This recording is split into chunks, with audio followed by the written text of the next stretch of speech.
You dude, Orrin here. Welcome to night two of the 2024 NFL Draft in Detroit, rounds 2 and 3. We're about to get into it, and I think this is where a lot of the more interesting stuff is going to take place with the mock drafts and everything. So, just watching it here on ESPN2 and just kind of getting it underway here. Dang, my head is in the way there. The board behind me is just kind of different. I didn't want to try to cram all the picks from rounds 2 and 3 on there, so I just decided to focus on all the NFC North teams. And when I did it, I actually realized, well, I knew this from before, but I was reminded of it. The Vikings don't have any picks at this moment there, and the Bears only have like one there.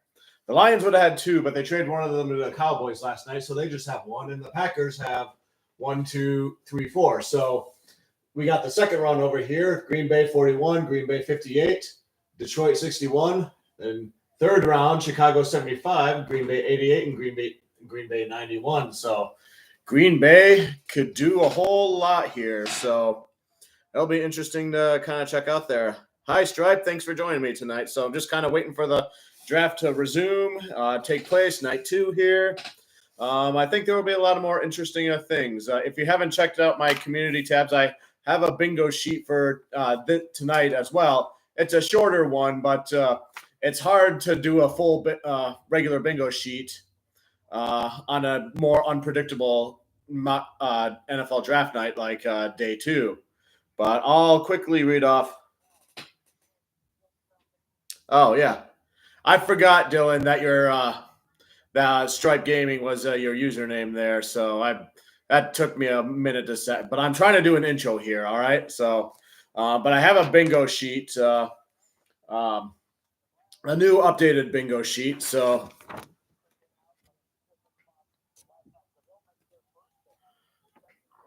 I'll read it off one by one here as we wait. Fans are going crazy on there right now. So, all right, no NFC North team will draft a safety. A producer will tell the card reader to announce the pick. And this was inspired by the NFL draft 2 years ago on day 2 when the former Minnesota Vikings wide receiver was announcing a pick. He's also the same guy who was like the head coach on the show Blue Mountain State, that guy. And he just kept talking forever and ever. The producer lady had to walk up to him and just read the pick. And so that's on there tonight. That might happen. The Colts draft Kool-Aid McKinstry at number 46. That feels like it would be so random that I wouldn't be surprised if that's what happened there. The Ravens draft Christian Mahogany. He's an offensive guard at pick number 93. That would be in the third round. The Atlanta Falcons make at least 2 trades. I think the Atlanta Falcons GM is so embarrassed about the flack he's been getting for drafting a quarterback that he's going to try to make a whole bunch of splashes to try to cover it up.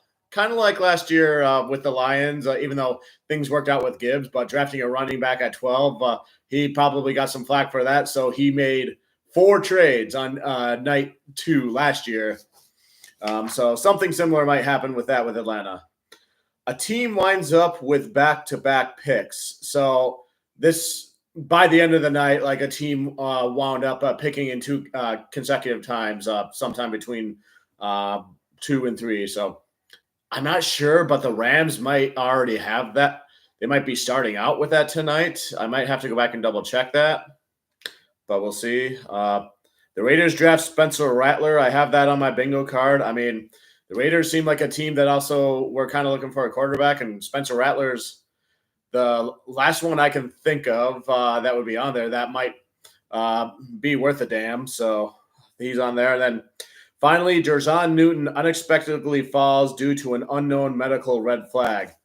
Now, we've seen this in 3 consecutive years now. 3 years ago, it was J.O.K., who is a linebacker from Notre Dame, who was projected to get drafted in the second round.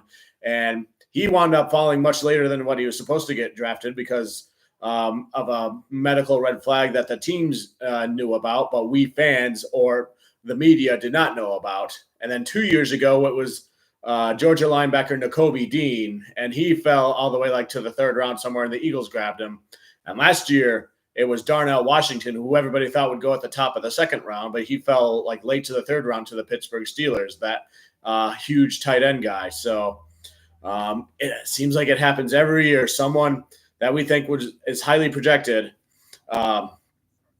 winds up falling because of a medical red flag that we fans and media don't know about, but the teams do.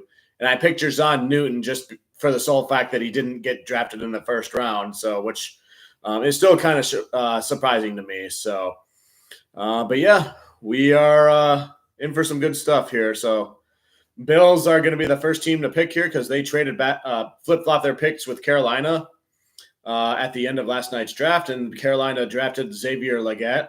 So, my guess is the Bills drafted Donnie Mitchell because they've been wanting a wide receiver. They traded it back when Brian Thomas Jr. Was picked. So I guess anything can happen there, unless the Bills completely surprise us.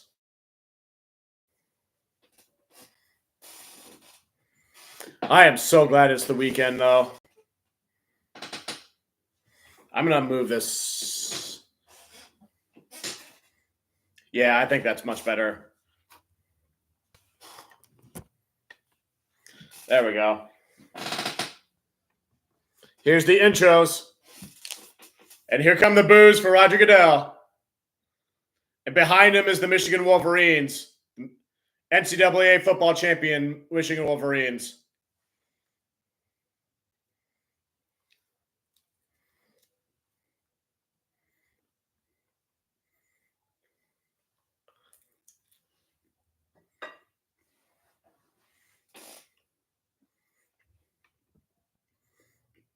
$230,000 already here tonight, Roger Goodell says.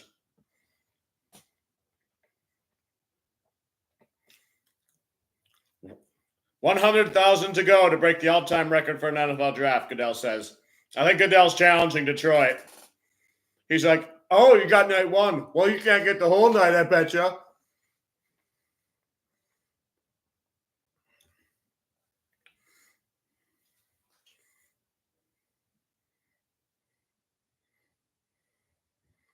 Oh, it's not Michigan Wolverines. Youth flag football, and then one legend from each team, or something like that. I was kind of half listening there while I was talking, so.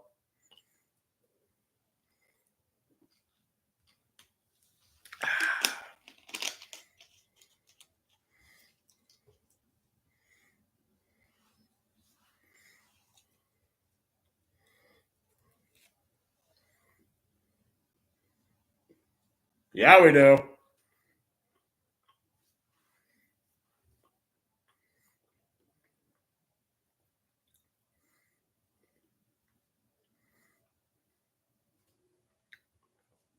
There's JJ McCarthy talking, wearing a Vikings cap. Now here come the Wolverines. See, I knew about this in advance, so I didn't put it on my bingo sheet because I felt like that would have been cheating, but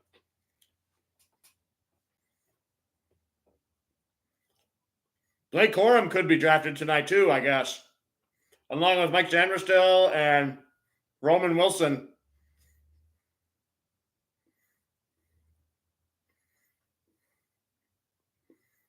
And Coach Jenkins.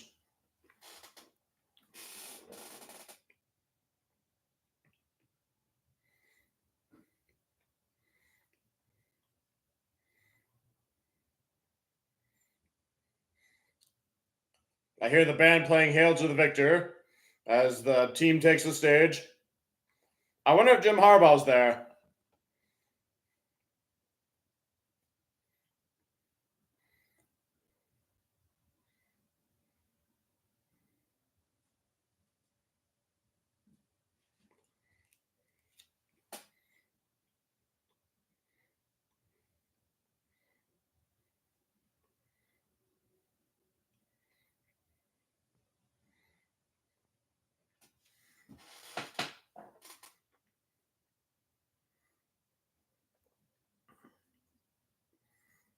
Who's the guy holding a trophy? Is that Corum?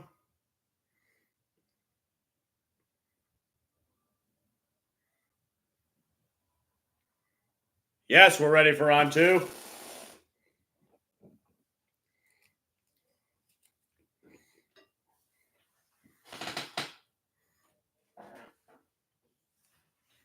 So is the whole Michigan team just going to stand there until the Bills pick and then they make the selection?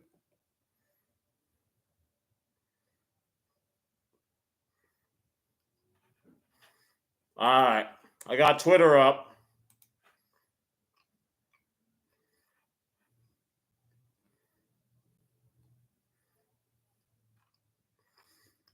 Detroit Lions Twitter. Sounds like a challenge, Commish. So let's go Detroit for the all-time record. Yeah, that's literally what I just said there. So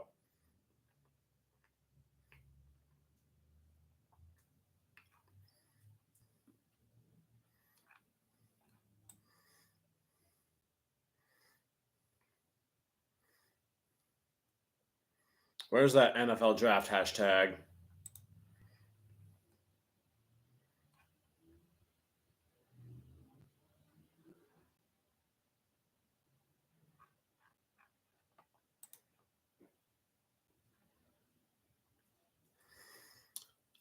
$5.52 to go for the Bills. I'm thinking they draft wide receiver Adonai Mitchell from Texas. I read a little about him. He seems all right.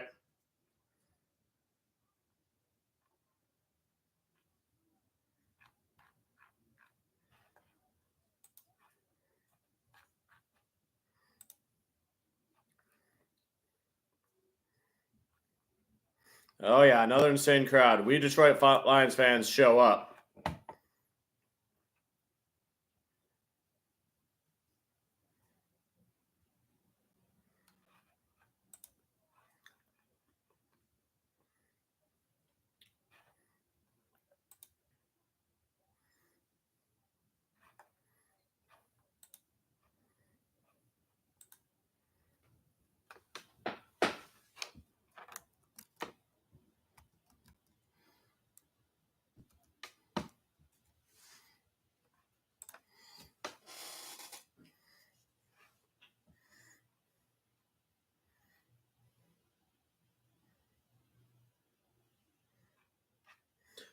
Oh, wait. I think I know who they picked, and that's not who I expected.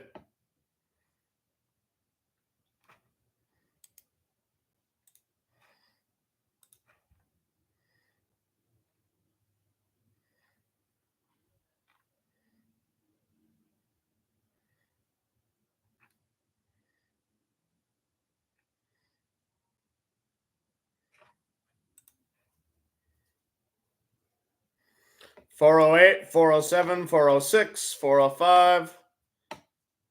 Buffalo followed by New England and Arizona.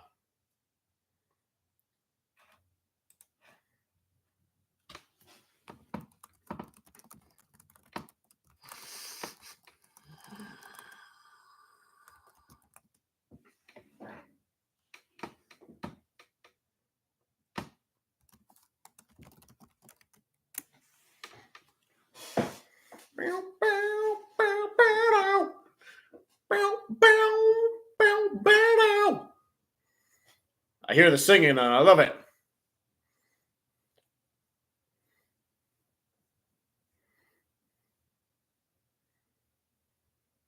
Draft fact: Bills, Browns, and Texans did not make a first-round pick. The pick is in. The pick is in. I forgot about Keon Coleman. I think that's the guy. Yeah, I hadn't talked about him yet. Keon Coleman might be in the mix here too.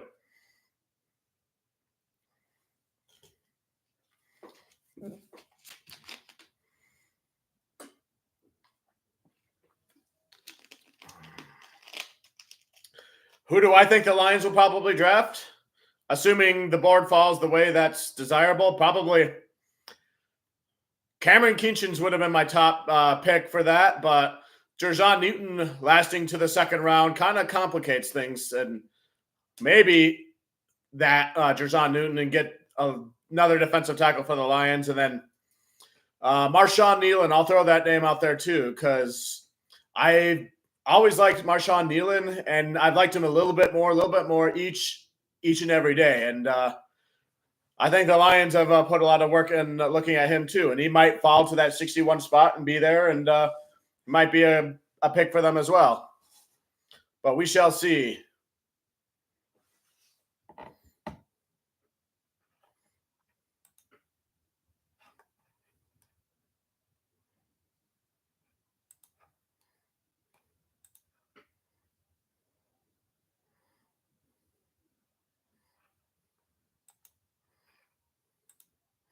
ESPN's big board remaining here right now. They have Cooper DeJean from Iowa, Jerzon Newton from Illinois, Kool-Aid McKinstry, Alabama, Adonai Mitchell, Texas, Ladd McConkey, Georgia. I forgot about Ladd McConkey. Ennis Rakestraw Jr., Missouri, Keon Coleman, Florida State, Braden Fisk, Florida State, Marshawn Nealon, Western Michigan, Edgar Cooper, Texas A&M. Highest rated linebacker. Looks like they're about to announce the pick. Everyone's going silent. What is happening?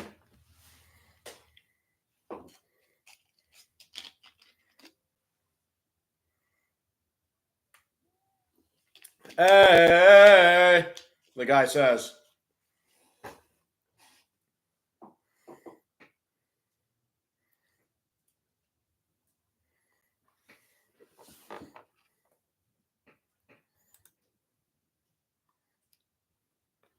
Buffalo Bills select Keon Coleman. I had to resist the urge to write it on the board behind me, but Keon Coleman is the pick for the Buffalo Bills. Looks like they got their wide receiver. Good for them. Now New England's on the clock. Now what does New England do? Do they draft more offense?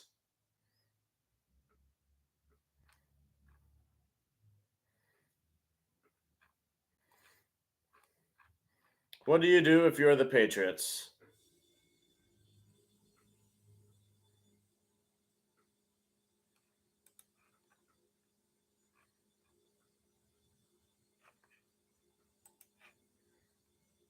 $3:20 to go on the clock for New England. Still very early in round 2.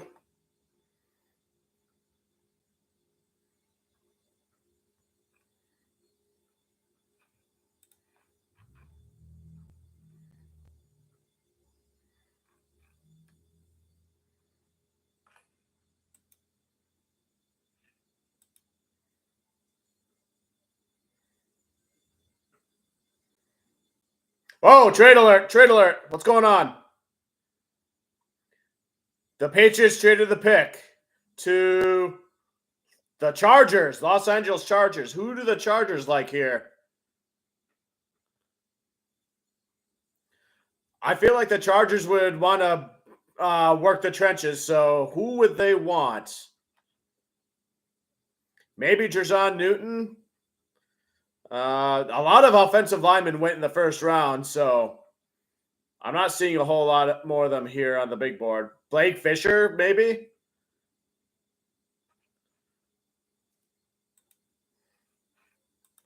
Ooh, boy. Things are getting... Here come the trades already.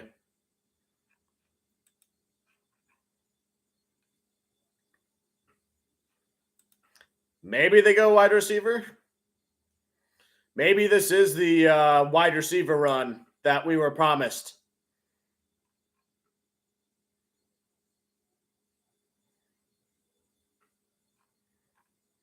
Who would they get for wide receiver? Ladd McConkey or Adonai Mitchell?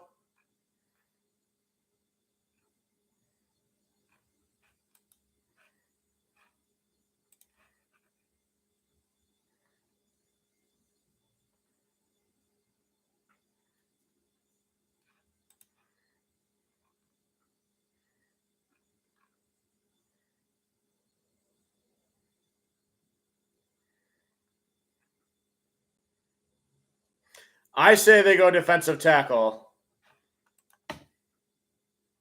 I could be dead wrong there, but if I know Harbaugh, he'll want to He'll want to build the trenches out first before anything. Then again, this is the spot in the draft where it looks like a wide receiver run is happening because Xavier Legette was already drafted, and then Coleman was drafted here just now.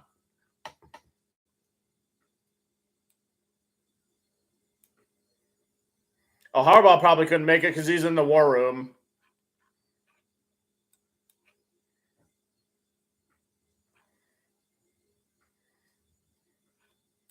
I have an idea. Who they selected here, so. Whew. So Patriots traded back to pick 37 from 34 to 37, so back 1, 2, 3 spots. They're announcing the pick now. Who's this guy? Ralph Bernstein? Walter Payton Man of the Year from 83.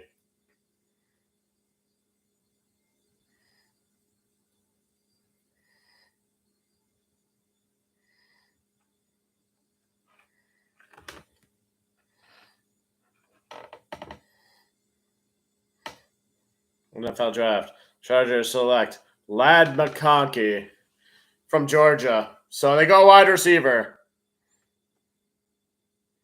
I think I was slightly behind there. And now the Cardinals are on the clock, assuming they don't trade the pick.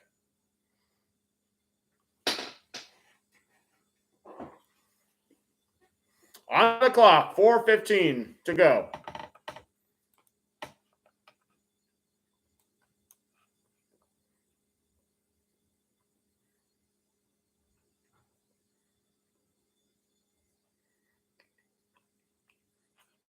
I think I was slightly behind there for a little while, but I got caught up.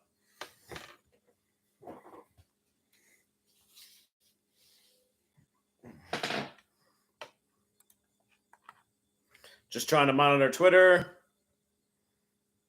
Everyone's talking about Ladd McConkey. They're catching up there. Me, I'm just trying to figure out what the Cardinals are doing.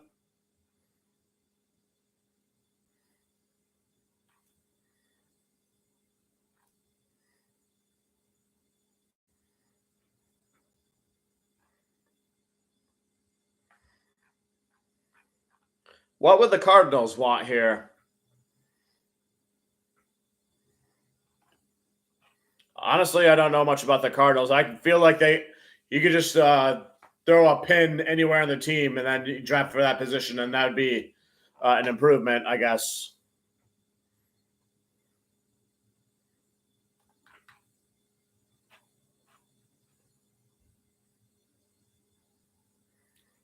Maybe they get Kool-Aid McKinstry here.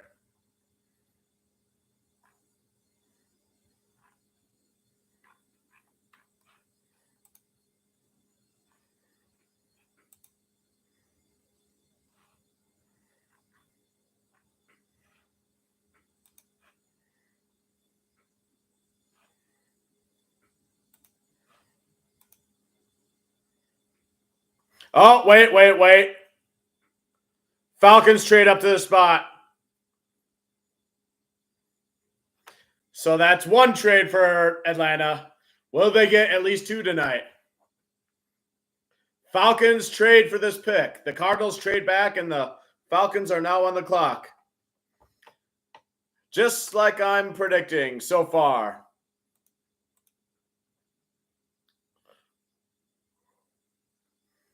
They'll probably go defense here. Maybe an edge rusher. Yep, you gotta cover your butts after drafting the quarterback.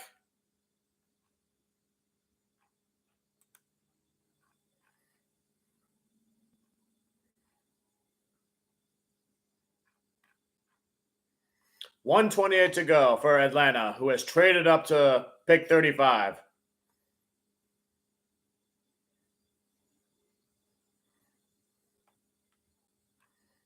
And the pick is in. It's got to be defense, right?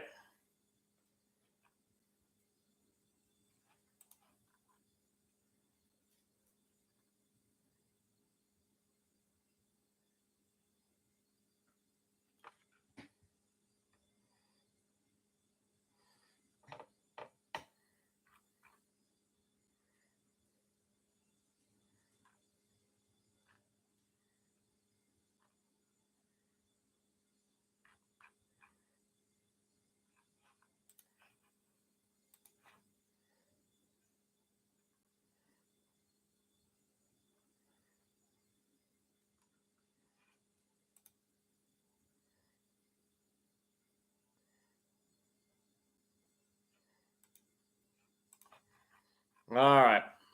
Who do the Falcons want? I just saw a funny tweet. Kirk Cousins, Michael Penix, and Spencer Rattler, and then the image is like the Iron Man, Captain America, and Thor.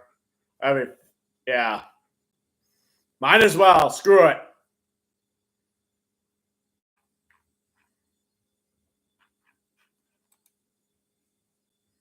I know that nobody's in my chat right now. No problem.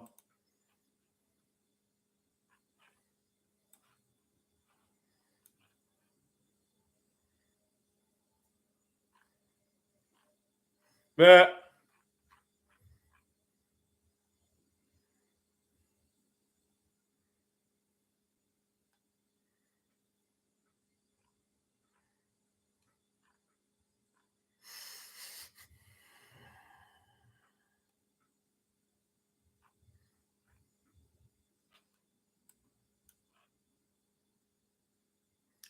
Andre Rison's making the pick.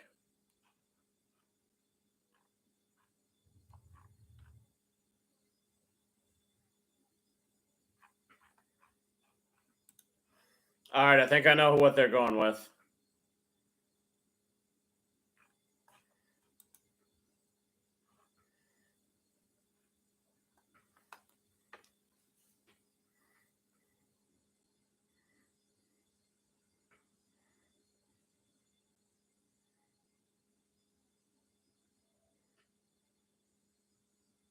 Luke Ororo. A defensive tackle from Clemson. It's good that they address defense, but did you necessarily need to trade up to get Rook at that spot? Where did Atlanta trade up from? That's the question.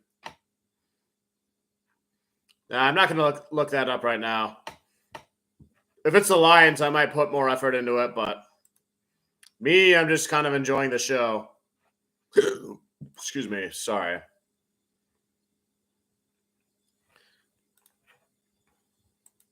So Washington is on the clock, followed by New England. At least for the moment, they're on the clock. I'm going to quickly review my bingo sheet here. No NFC North team drafts a safety tonight. A producer will tell a card reader to announce the pick. The Colts draft Kool-Aid McKinstry at number 46. The Ravens draft Christian Mahogany at pick 493. The Falcons make at least 2 trades. So far, the Falcons have made 1 trade tonight. A team winds up with back-to-back picks. The Raiders draft Spencer Rattler. And Jerzon Newton unexpectedly falls due to an unknown medical red flag.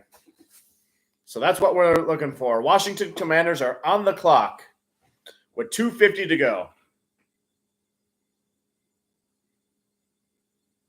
And we're going to commercial break. Still keeping an eye on out for trades.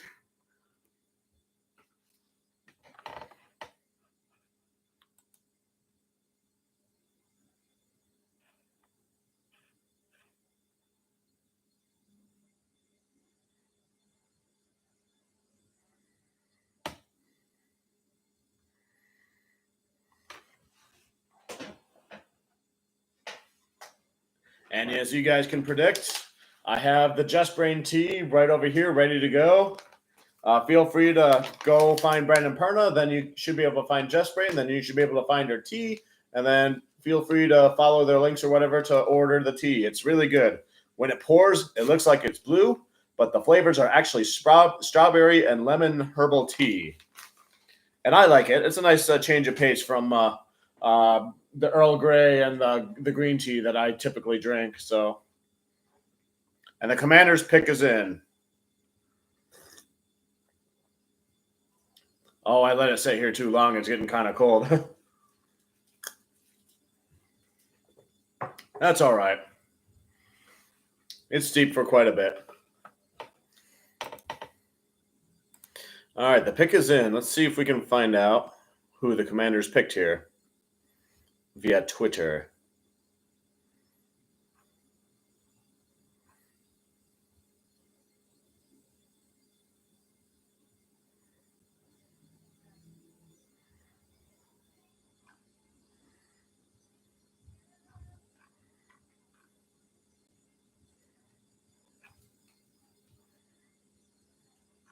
Yeah, Detroit day 2 is also very well packed.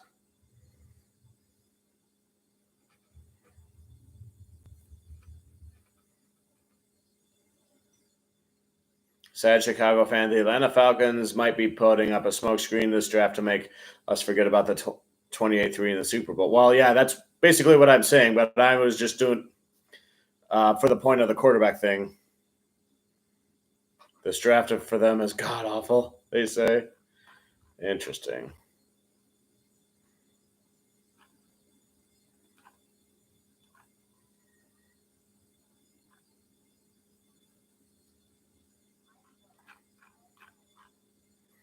All right, I think I saw who they picked, and I'm actually kind of not happy about it.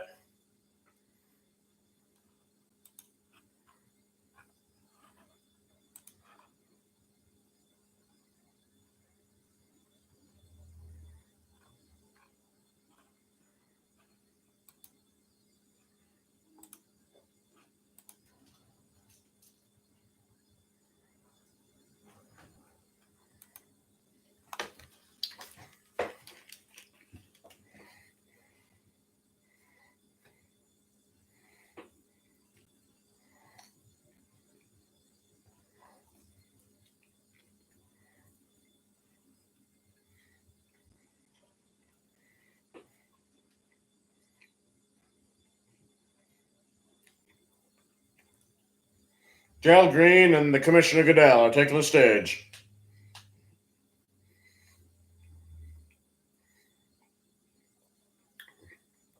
And here come the boos.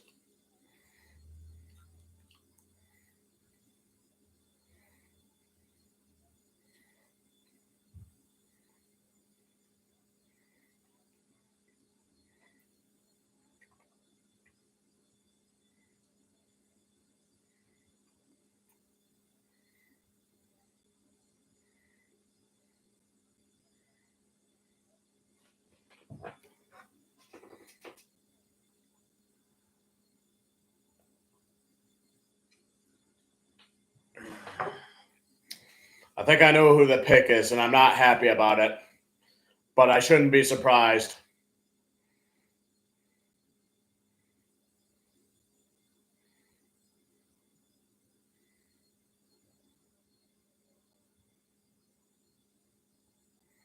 All right, they're retiring Green for the Commanders. We get the idea. Show the jersey and all that. Happy for the Commanders fans, I suppose.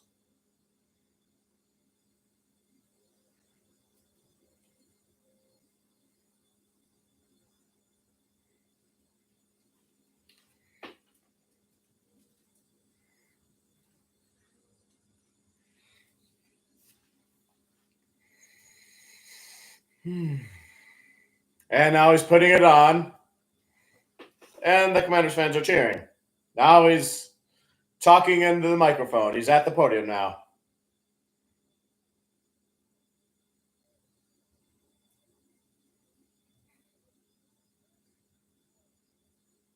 Thank you, Detroit. You're welcome.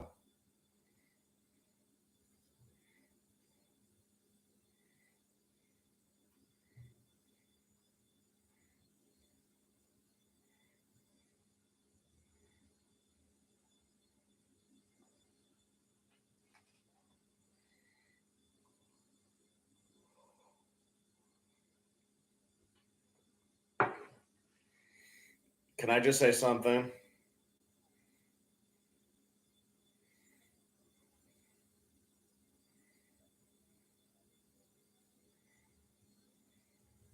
We let Jalen last night. We're about to get back to work. And also, I'm back on the sideline, though. Where's the producer? Will the producer get out there and tell him to read the pick? Ah, dang it. He's reading it. Oh, they're chanting Jared Goff. They're chanting Jared Goff in response to that. The pick is Jer'Zhan Newton. Yep, I know it. Bummer. The top two defensive tackles plus the Rook one is all off the board. The Detroit fans chant Jared Goff in response to him boasting the Commanders there, and Daniels in there. So we walked right into that one. Excuse me.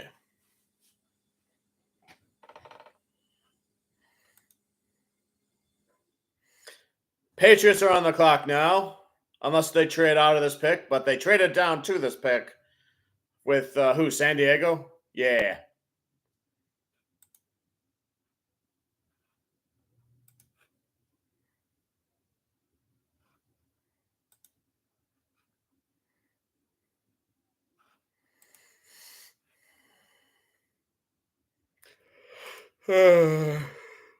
ESPN2 still hasn't changed the graphic to the New England pick. Interesting there.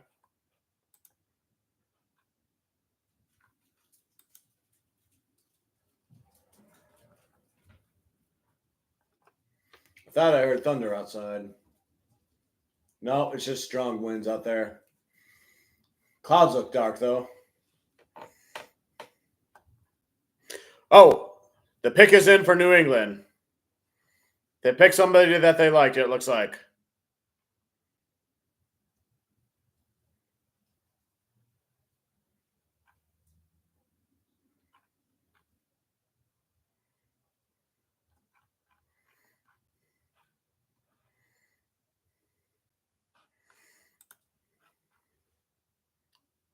Wait.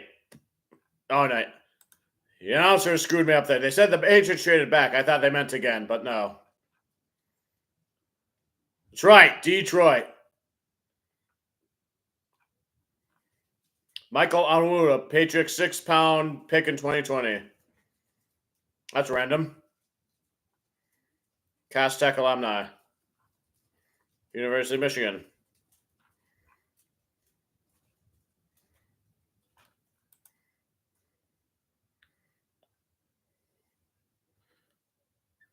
Jalen Polk.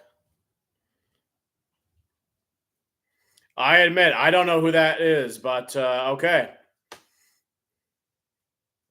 So they got their new quarterback at weapon there, Jalen Polk from Washington.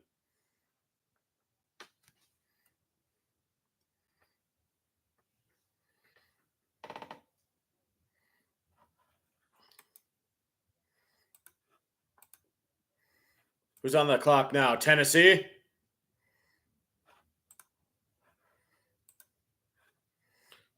Tennessee's still on the clock. No signs of any trades.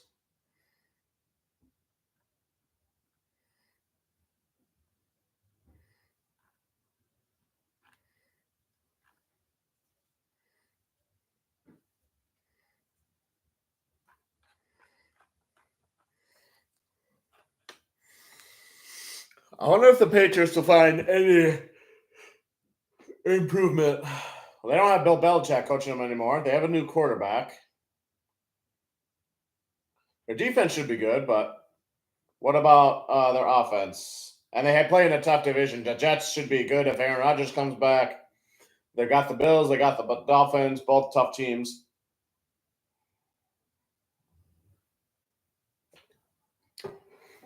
Tennessee's on the clock, followed by Carolina and Washington.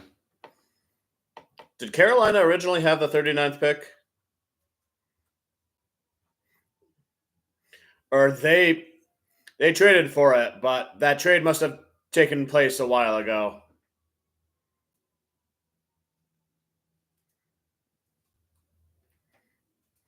I don't know.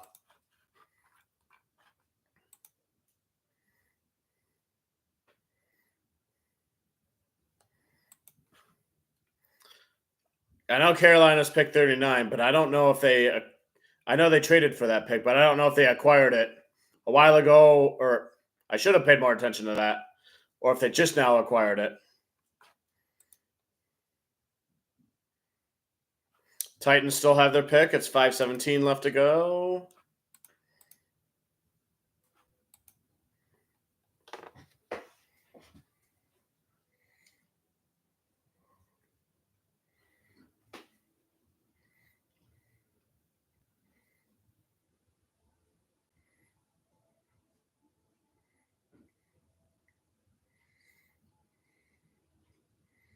Um,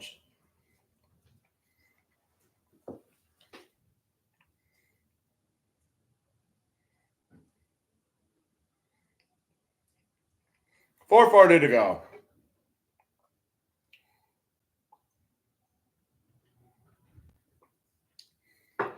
B-dubs go. Interesting commercial there. I probably should have got that for this. Yeah, it sounds very scary out there, that wind. I should check my weather forecast at some point. How to explain why I had internet connection problems earlier. All right, Twitter. Let's see if you can tell me anything about this Titans pick. Oh, the Titans pick is in, apparently. It says their needs are wide receiver and linebacker. Interesting.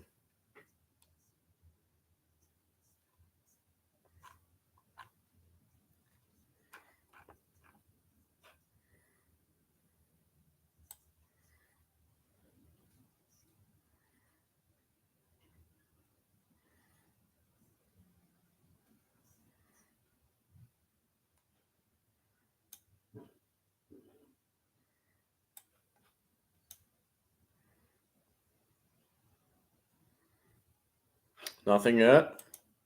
Nothing yet.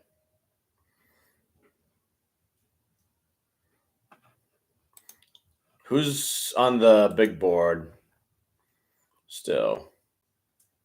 There's Cooper DeJean, Kool-Aid McKinstry, Adonai Mitchell, Ennis Rakestraw Jr., Braden Fisk, Marshawn Nealon, Edgar and Cooper. This is ESPN's, by the word. Way, Jonathan Brooks, Junior Colson, Kamari Lassiter, TJ Tampa, Chris Jenkins, Peyton Wilson, Mason Smith, Javon Bullard, Cedric Gray, Tyler Nubin.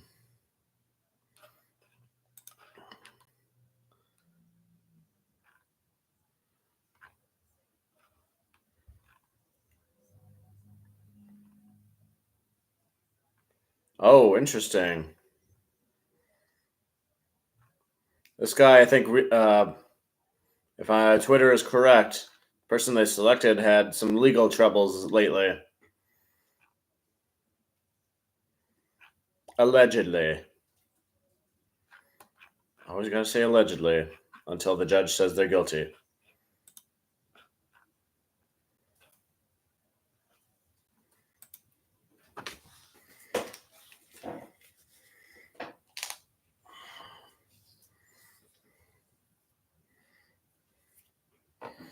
Ooh, nice graphic.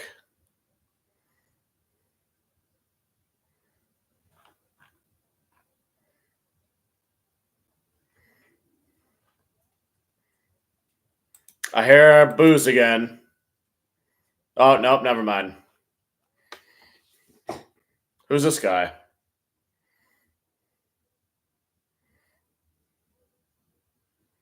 Warren Moon, Pro Football Hall of Fame, class of 06.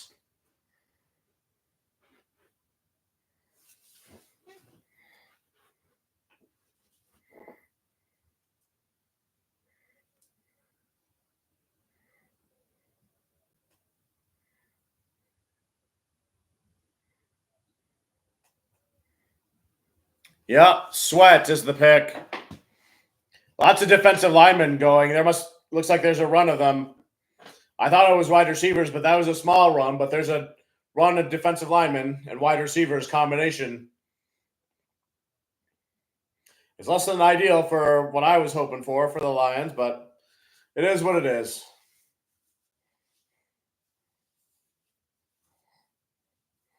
And now Carolina's on the clock with pick 39, followed by Washington.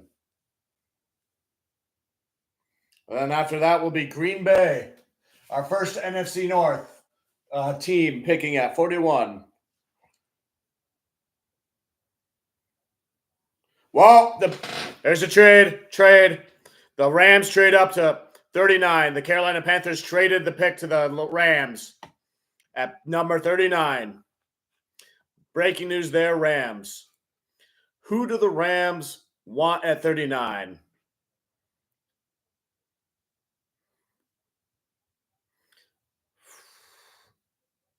all of the really good defensive linemen are gone. It seems like the day one, possible day two projections. And they drafted edge rusher last night.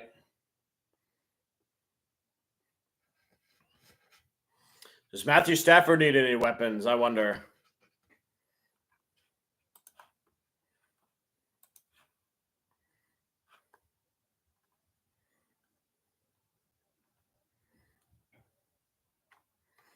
Who do the Rams want that they traded up here for?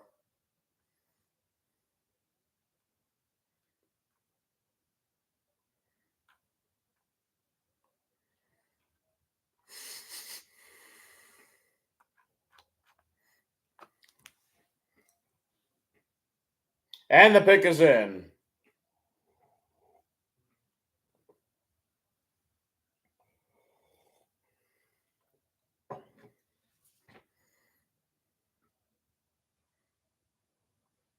Panthers receive 2024 second round pick, 2024 fifth round pick, and 2025 second round pick. Okay.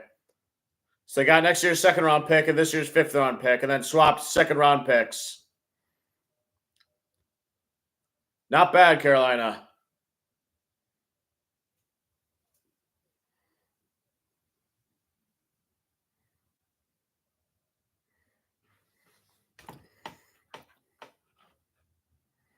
What do the Rams do here?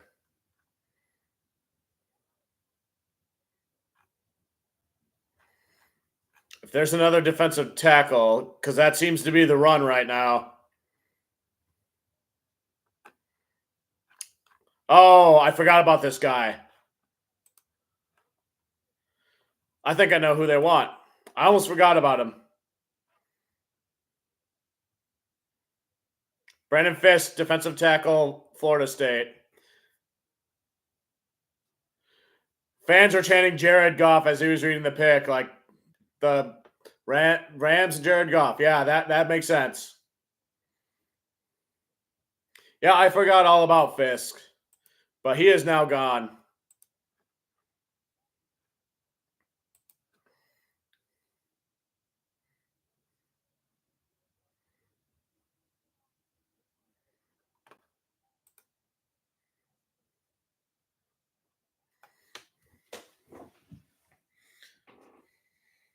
And now the Commanders should be on the clock at pick 40.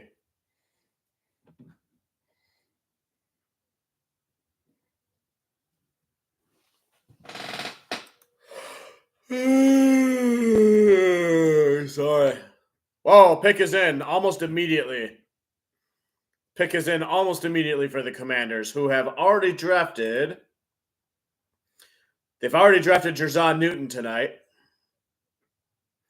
After they've traded back. They traded back from who? With the Falcons. Wait a minute. No. The Eagles, we have a trade. The Eagles traded up to 40, and their pick is in. You screwed me up there, graphic. The Eagles are up here at number 40. Who do they want? Oh, boy. This is the trade craziness I was expecting last night, but it didn't happen that often. It's almost like last night in terms of trades in the first round kind of fell back down to earth after the last 2 years.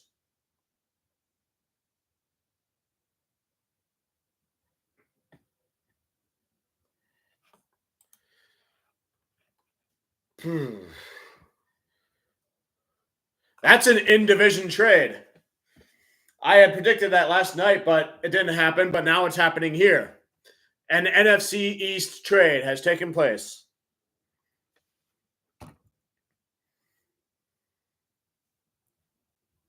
Who do the Eagles want? They got. Excuse me.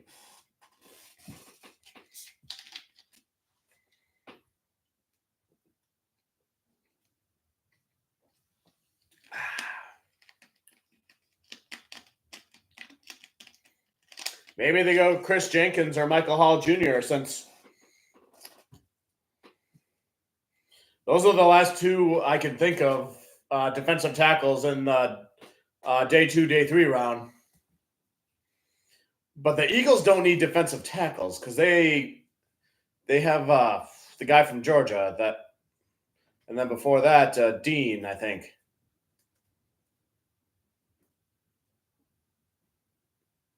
Jordan. It's been a while. I know the Eagles should be set on defensive tackle, so they must be wanting something else. Maybe another cornerback.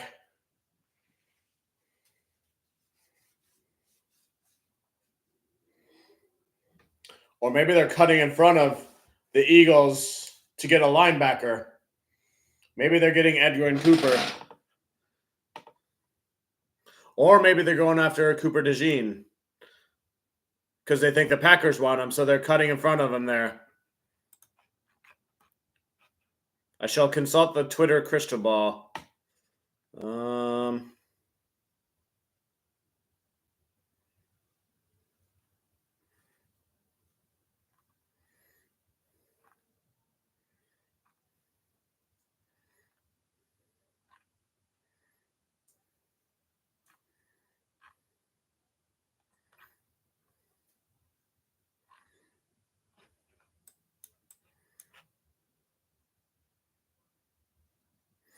Yeah, I kind of figured it out a second ago, and it's looking like that's what's going to happen. So, wow, yeah.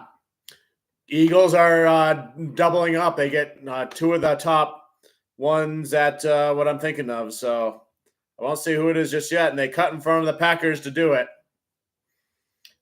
Teams really like to cut in front of the Packers, apparently. Very interesting. I wonder what Grassi's reaction is to this right now.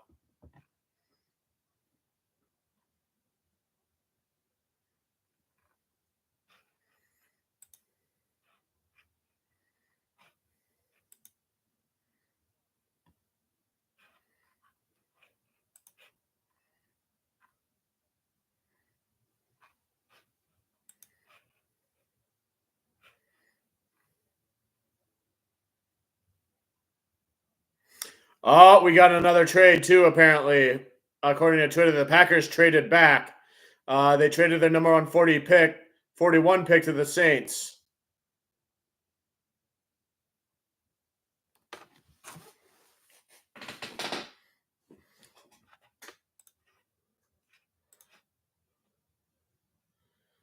So where's Green Bay picking now? I kind of need to know that. 58.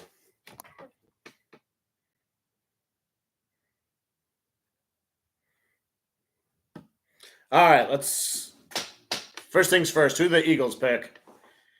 It's probably Cooper DeJean. It seems like it's what it is on.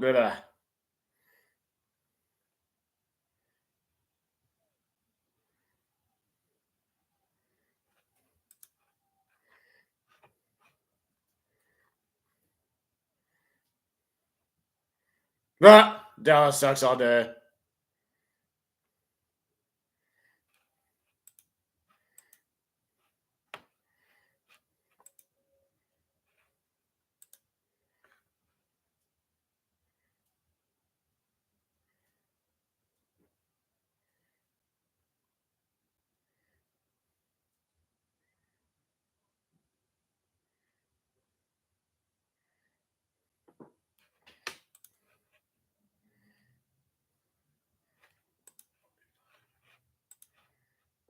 Yep, Cooper DeJean. Yep, right in front of the Packers. And then the Packers traded back. And they were just like, God damn it. So, Packers fans and Grassi, you can stop blaming Detroit for all that stuff. Blame the Eagles now.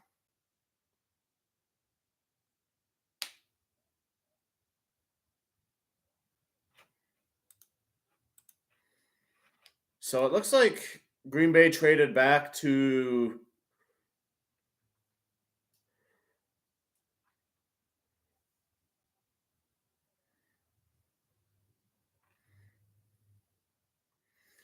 the Packers got 45, 168, and 190. They love to stockpile those day 3 picks.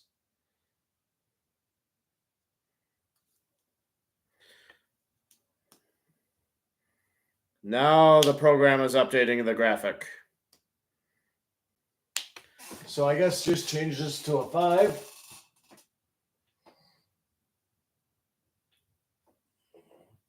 Yeah, the lines have nothing to do with these picks right now, Packers, so don't even blame us like last year with the whole Brian Branch stuff.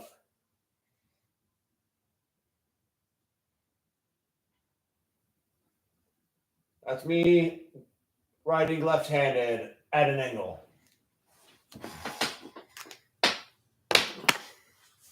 But who do the Saints want at 41?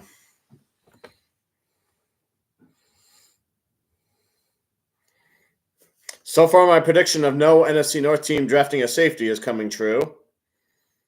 That top safety, he's a safety / cornerback, was there. But yeah, Eagles getting Quinyon Mitchell and Cooper DeJean. That's wild. That is wild. Good for the Eagles.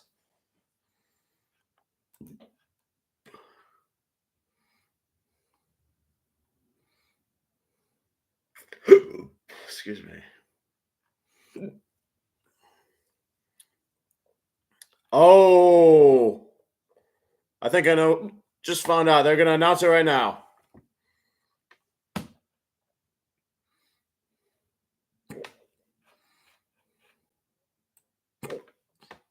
Excuse me. Hiccups.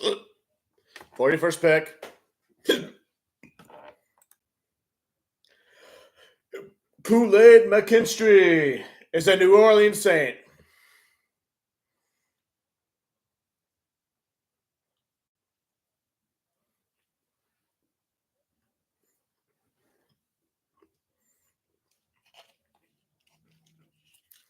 Kool-Aid McKinstry is a New Orleans Saint. Did not see that one coming.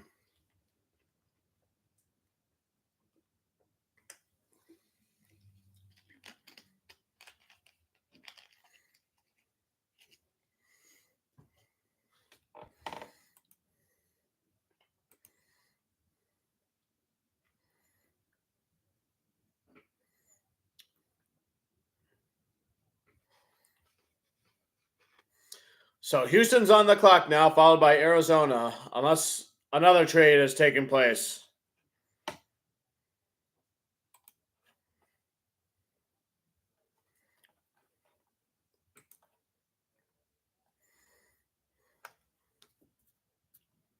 And the Saints pick is it. Whoa, yeah, that's the old graphic.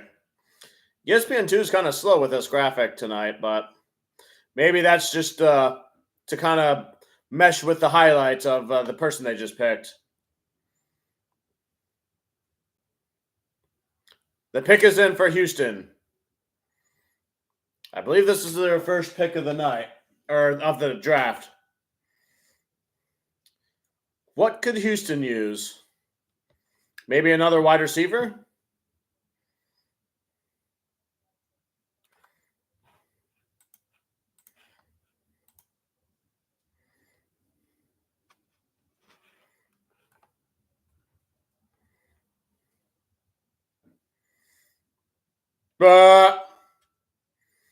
Wow.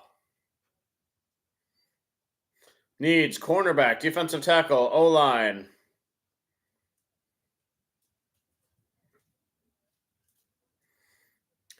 Is this the beginning of a defensive back run right here?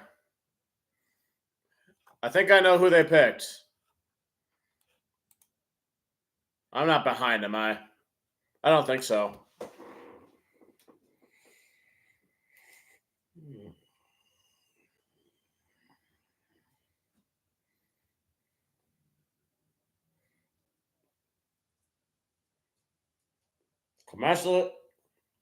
Kamari Lassiter, defensive back, Georgia, 42 to the Houston Texans. You can pair him up with Derek Stingley Jr. Arizona's up, followed by the Raiders, the Las Vegas Raiders.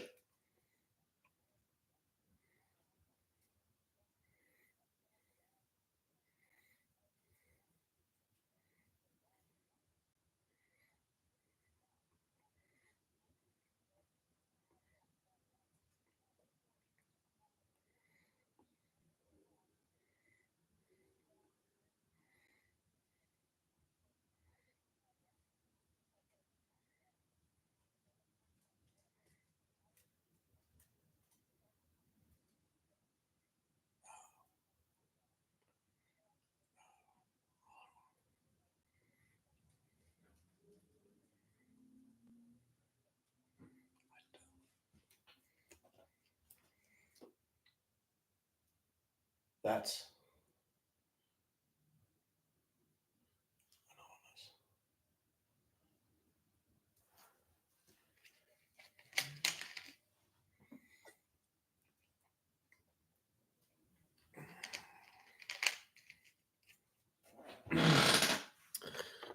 caught me daydreaming there. Cardinals pick us in. Who do they want?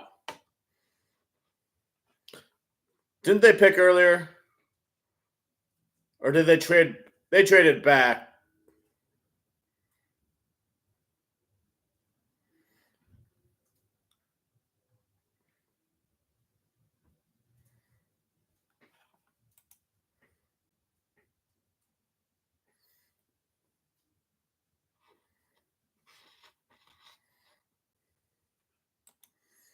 Keeping track of any trades.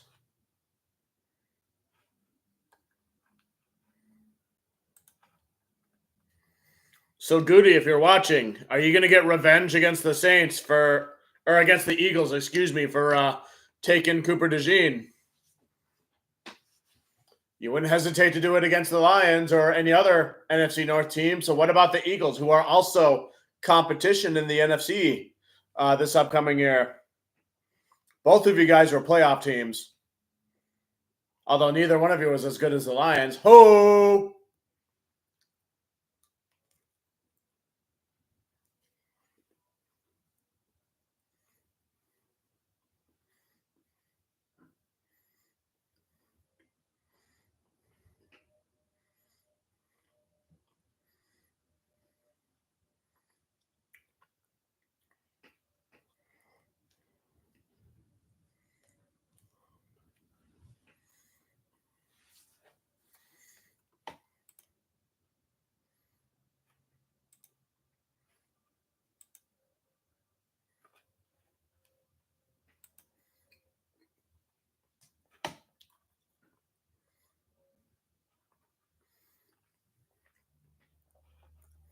There's definitely a run of DBs going on right now.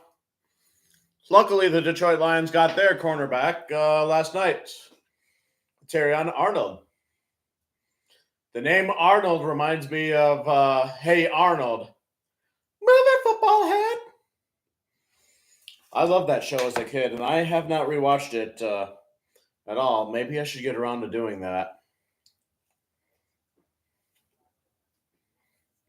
Hey Arnold. I wonder what number Terrion Arnold's going to wear, though. It seemed like he wore number 3 when he played at Alabama, but who knows how they like to shuffle things around with the Lions. So, does anybody on the Lions currently have 3? My memory is foggy with that stuff, so.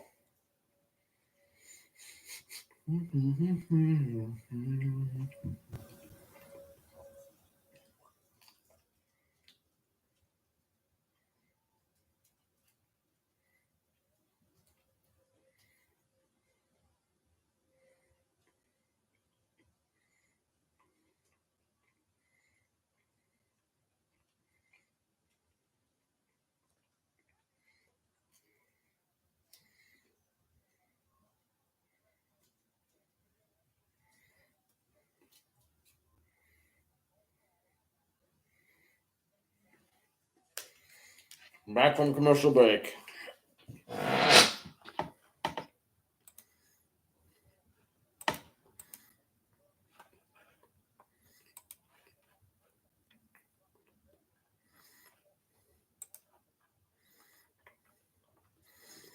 Donnie Mitchell is still the highest ranked one on the ESPN big board, followed by Rakestraw Jr. He could be going really soon if this defensive back run continues. Followed by Marshawn Nealon, followed by Edgar Cooper, followed by Jonathan Brooks, followed by Junior Colson, followed by TJ Tampa. Here we go. They're about to announce the pick.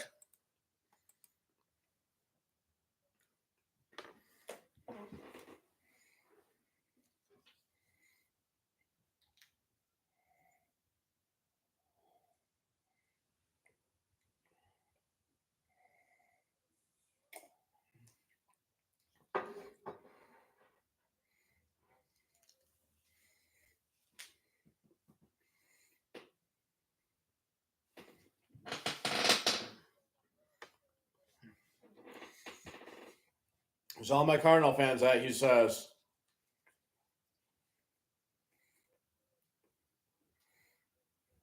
Let me guess. Kamari Lassiter. Or no, that was the previous person. It's Max Melton is the selection. The Cardinals select Max Melton at 43. Max Melton. All these people are starting to mesh together in my mind. But now the Raiders are on the clock at 44, followed by Green Bay, who traded back to the 45th spot.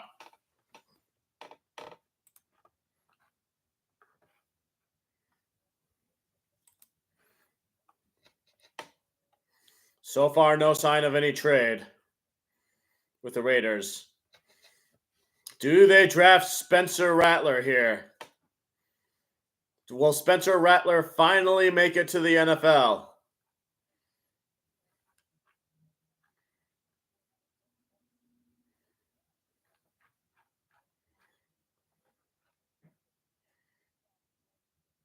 $6:06 to go for Las Vegas.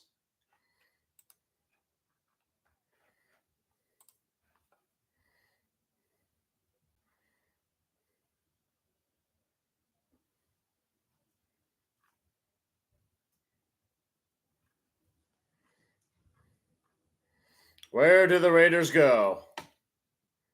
Wait a minute. Am I behind again?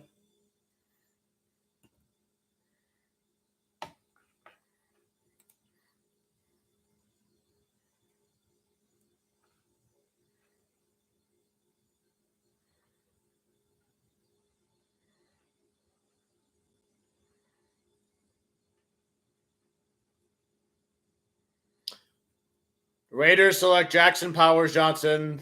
They called him a guard, but I thought he was a center from Oregon.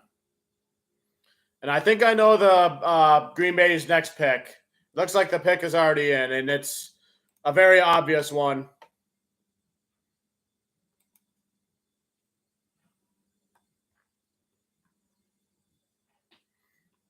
I believe the Packers have just selected their linebacker, Edgerrin Cooper, here.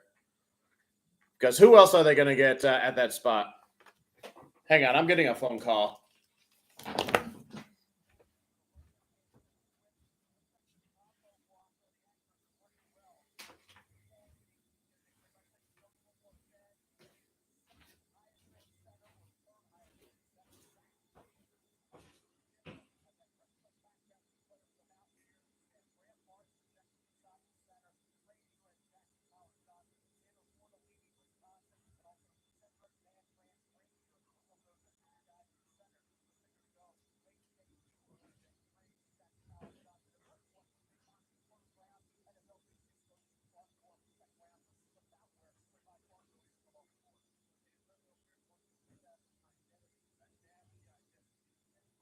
Hi, yes, my name is Orange Shalom. I'm returning a phone call from this number.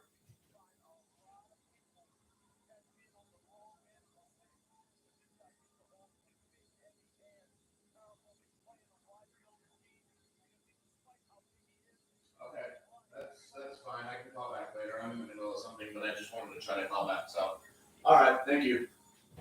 Bye.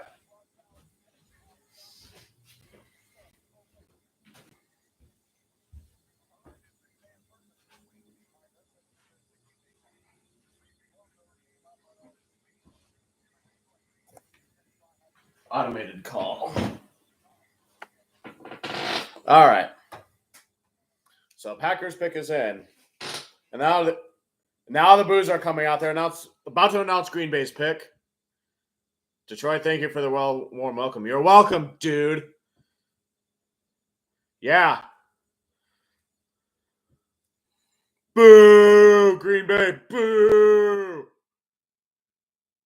Edgerrin Cooper. Yep, we know.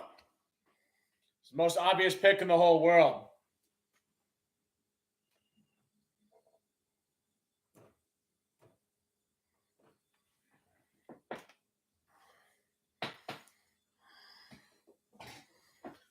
Yeah, you needed somebody who had experience against Jahmyr Gibbs, and now you got him. Although I still take Gibbs any day of the week.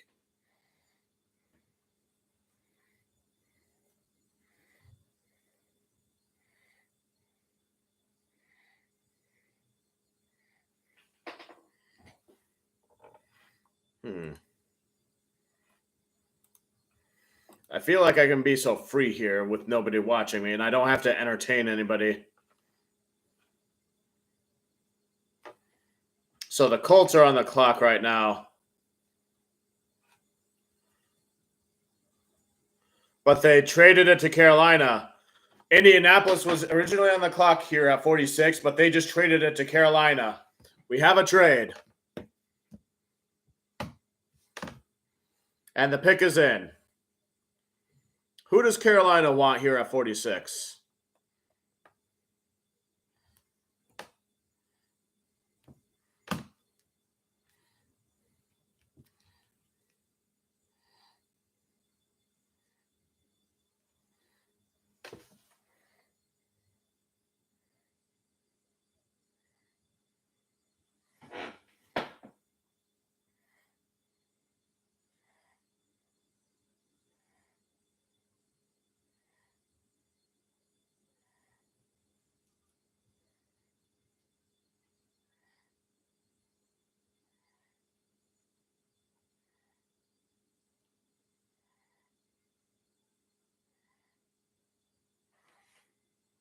All right. Who do the Panthers get here? Who did they select earlier? Xavier Legette.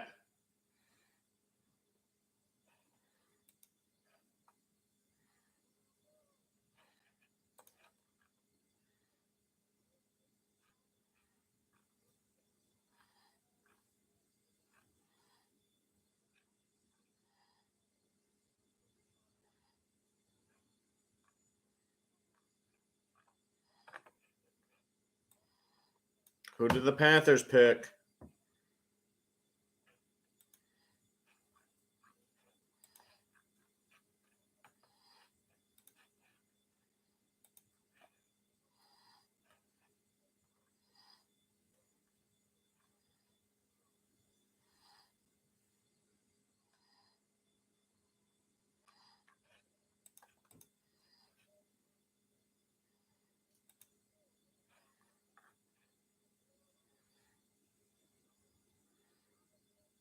Ooh, Jonathan Brooks.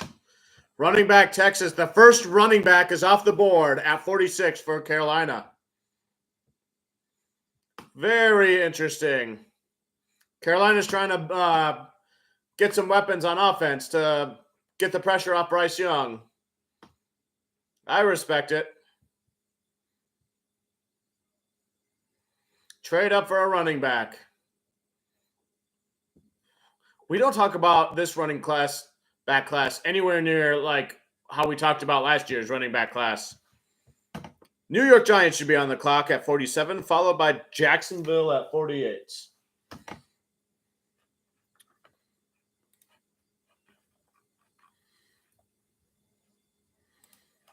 All right.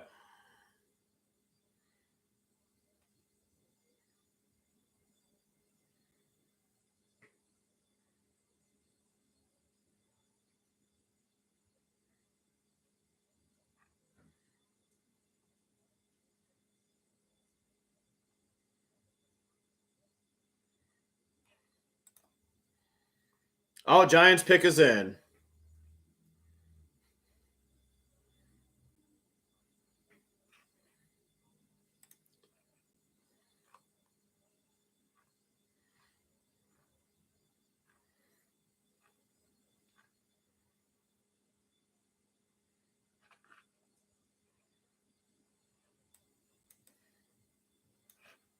Commercial break.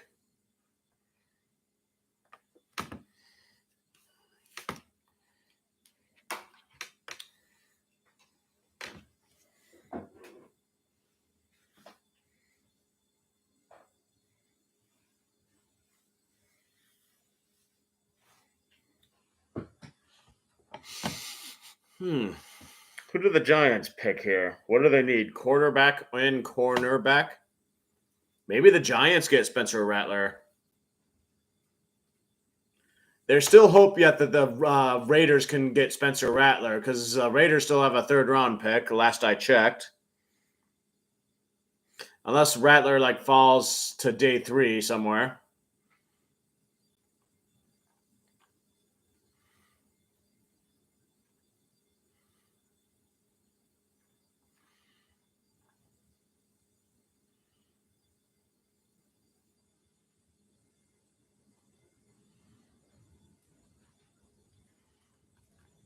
Maybe we'll see a run of running backs start to go here.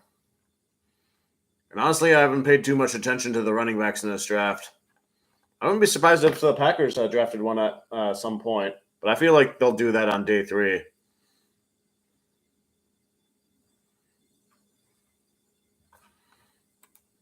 No trades that I'm noticing. I know the Giants at some point acquired this pick in a trade, but I don't know when. I don't think it was just now, but. So after the Giants pick, it will be Jacksonville, then followed by Cincinnati.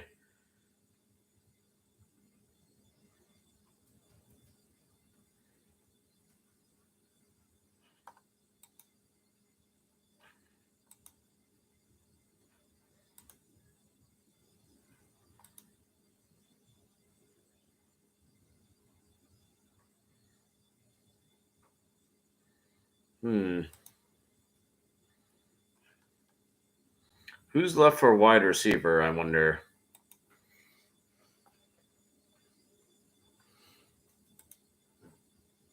Yeah, wait. I'm already forgetting who the Giants addressed for. Luckily, I can just double check. Malik Neighbors, wide receiver. Okay. They addressed wide receiver with Malik Neighbors yesterday, so maybe cornerback. Maybe they get Rakestraw Jr. here. Just a random guess.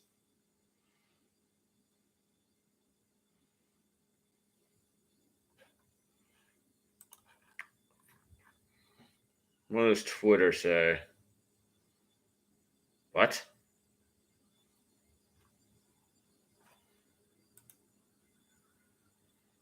I just saw something for the Jacksonville pick, but how would.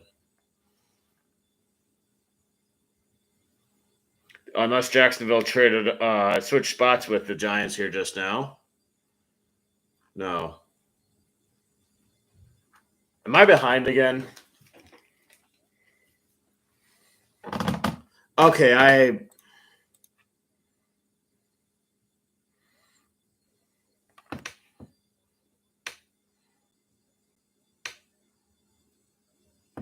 all right, I'm live.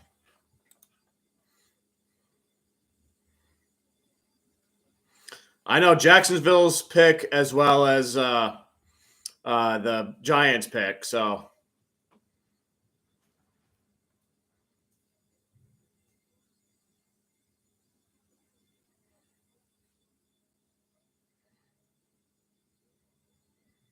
Oh, yeah, that Giants guy probably played with Campbell when Campbell was with the Giants.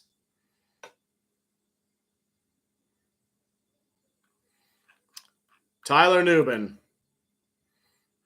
Minnesota safety. So that helps with my prediction of NFC North teams not needing to draft a safety.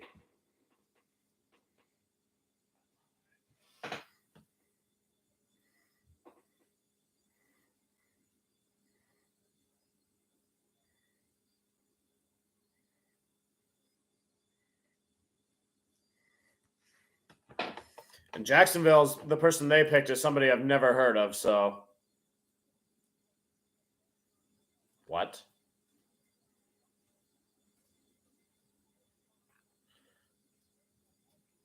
And apparently Cincinnati traded their pick to the San Francisco 49ers.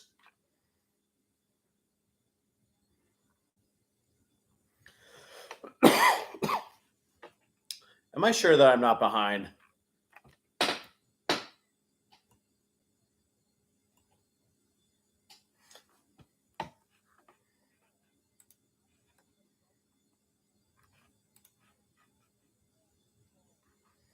Okay, I only see it on Twitter, but it appears the Bengals traded back and gave their pick to San Francisco at 49.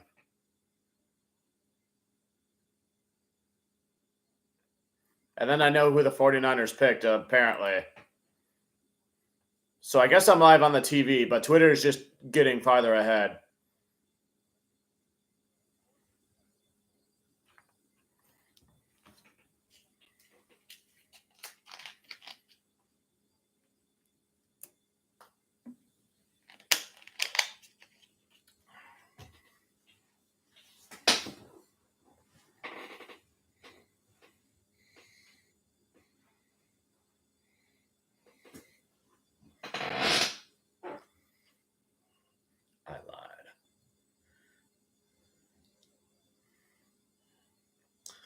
Mason Smith, DT, LSU. I did not think Smith would get drafted that high because we had a run of DTs earlier, so.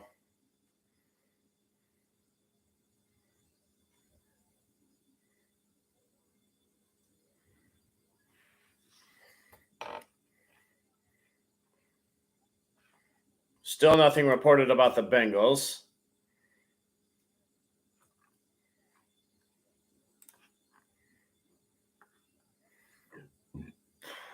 Chris Jenkins is still on the board. I wonder when his time is going to be coming up.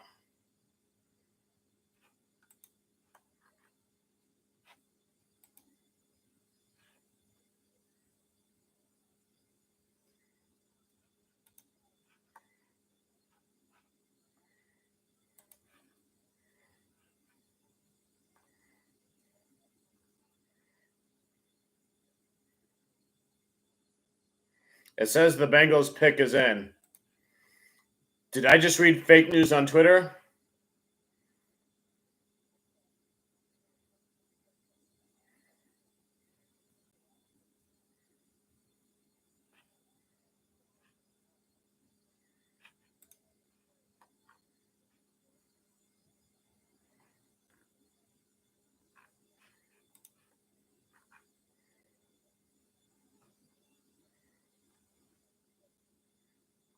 Oh, the Bengals are coming out to announce the pick. So, yeah, I just read fake news on Twitter. I got bamboozled, I think. So who's this pick then? And that's what I get for blindly following Twitter.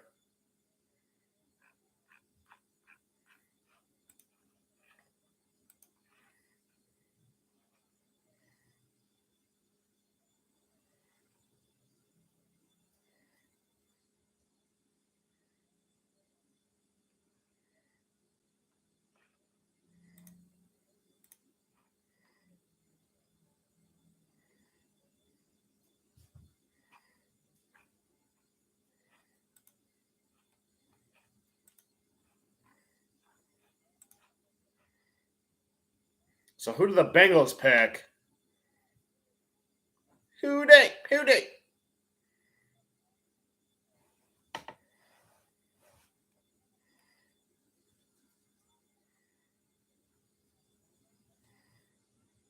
Chris Jenkins, Michigan. All right. So I had the player right. I just had the team wrong. My brain hurts after that. So Washington's on the clock now, followed by Pittsburgh. Washington traded back to this spot from earlier.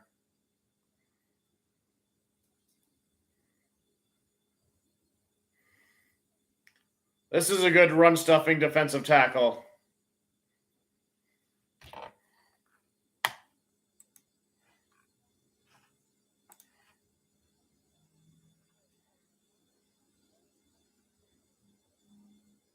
Oh, I said with the 49th pick. I thought it said the 49ers pick. Okay, so never mind. My tired brain and my mind are playing tricks on me, I guess. Luckily, nobody's here in the chat to see that.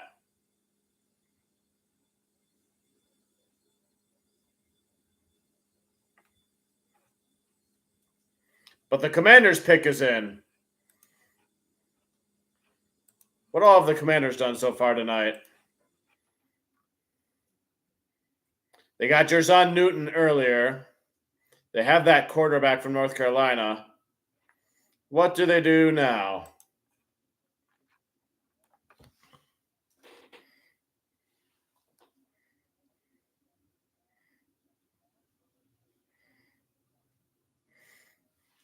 Picks are starting to go faster. Announce it.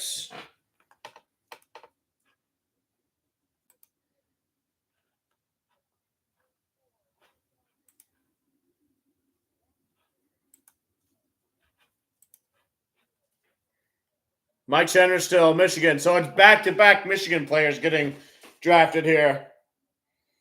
He's the slot cornerback from Michigan. He's like the feisty dog team leader type, the Derek Jeter of Michigan. At least I like to say so. Commanders like to draft their cornerbacks like that. So they like their second round cornerbacks like that. So good for Mike.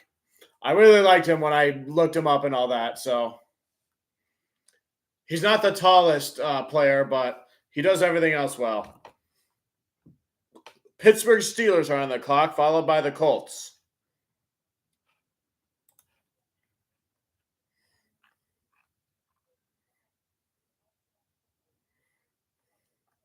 So Chris Jenkins for the Bengals, that will probably be the replacement for G.J. Reader. So good for them there.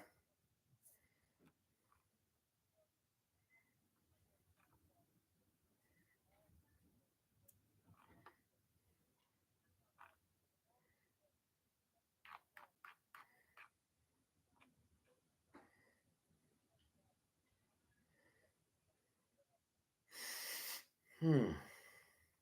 3:10 to go for Pittsburgh. No signs of any trades. Pittsburgh typically doesn't do trades, but they've started to do more unorthodox things in recent years since their GM retired or whatever.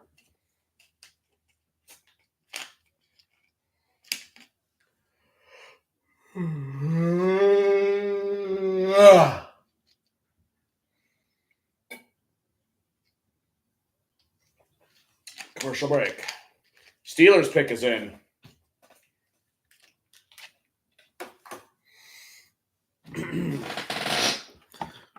Who are the Steelers after now? They went offensive lineman in the first round, right? Feels like they did.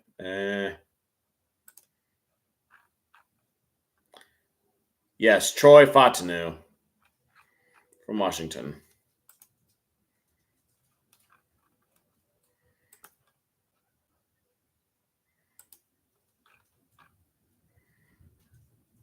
And the pick is in.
All right. I'm going to take a bathroom break as well.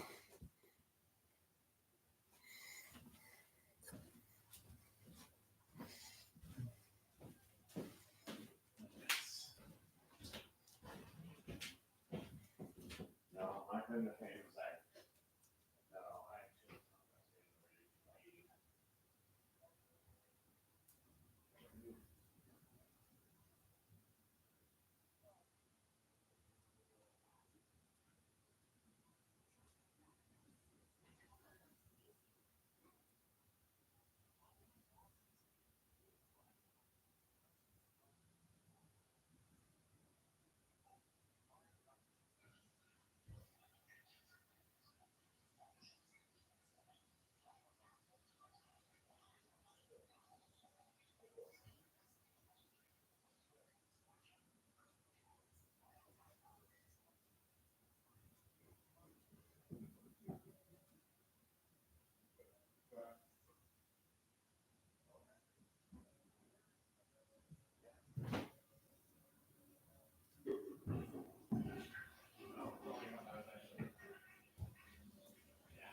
Okay. Looks like we're back from commercial break. They're showing the crowd. They're announcing the Steelers pick, who I have no idea.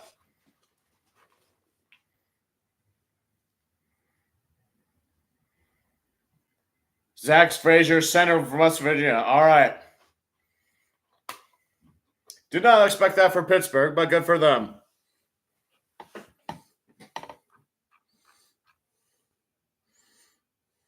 Indiana's on the clock next.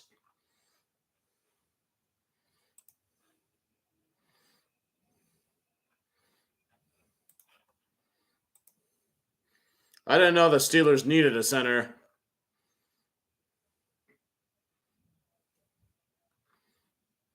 Oh, and I think I know the Colts pick already.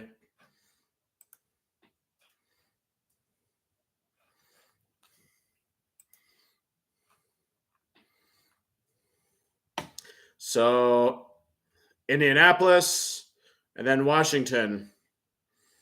Washington, who just picked Mike Sanderstill from Michigan.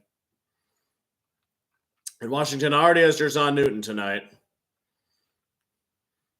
And unless they trade back, this should be Washington's last pick of the second round. Man, we are still in the second round.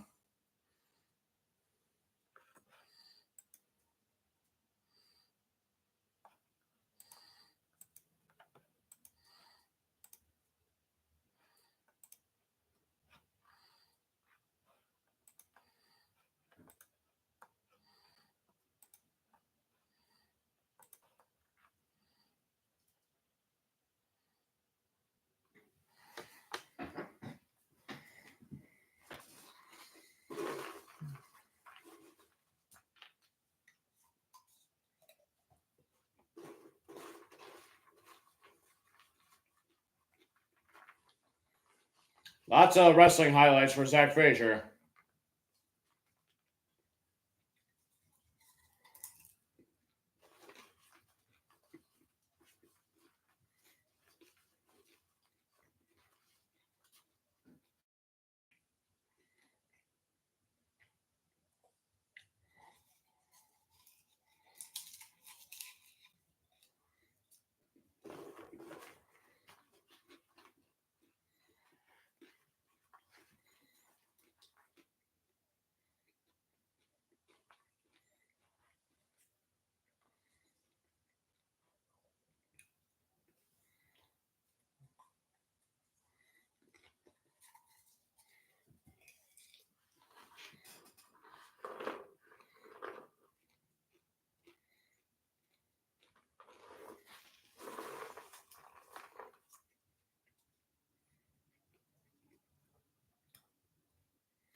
Adonai Mitchell.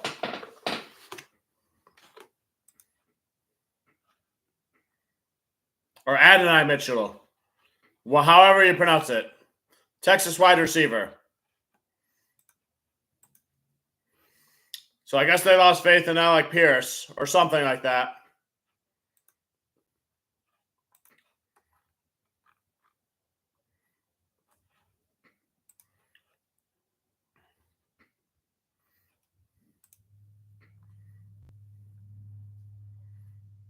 So Commanders should be on the clock, followed by Cleveland, who has yet to pick tonight.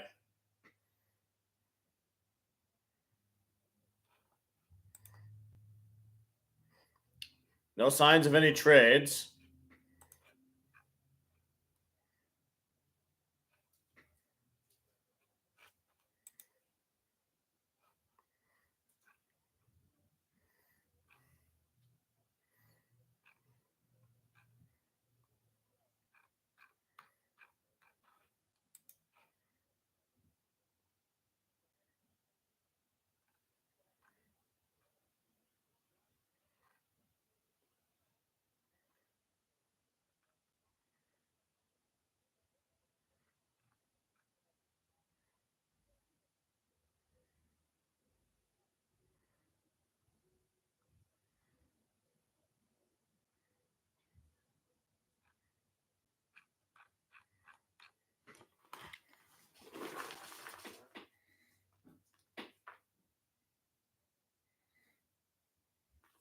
Wait, who's the pick 46?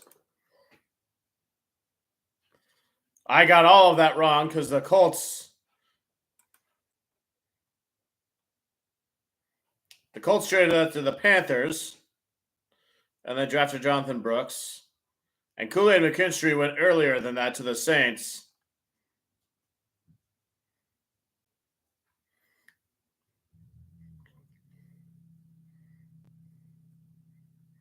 So I have a few bingo sheets that are bingo spots that are not going to happen. So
oh, that is interesting.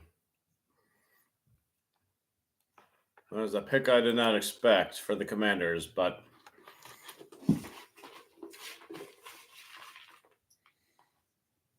can't wait to talk about it a little bit for like a few seconds, even though it's unrelated to Lions stuff.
Ben Sinnott, tight end.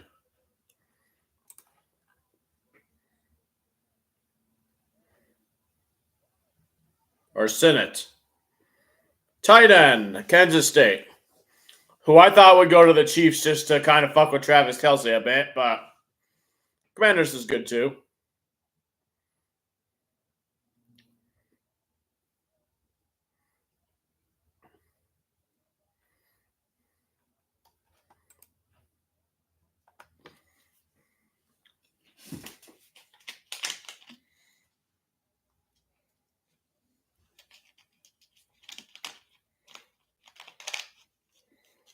Cleveland's on the clock now, followed by Miami. The picks 54 and 55, respectively. Green Bay should be coming up soon at pick 58.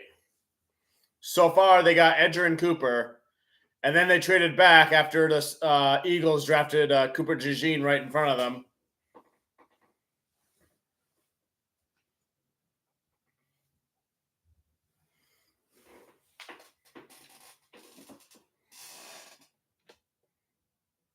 Cleveland Browns are on the clock, and the pick is in. This is Cleveland's first draft pick of this draft, I believe.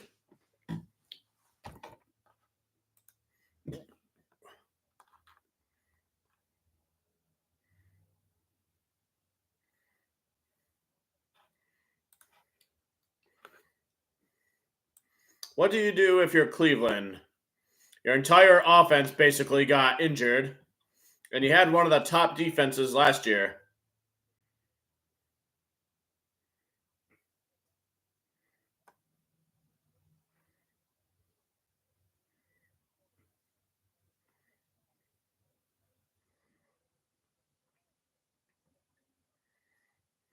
They're coming out to the podium.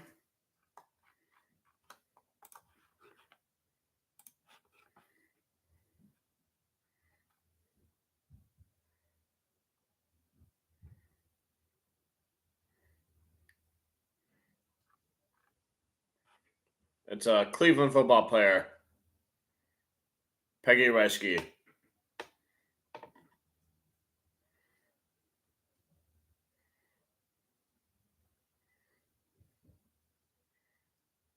Carl Nassib is that guy's name.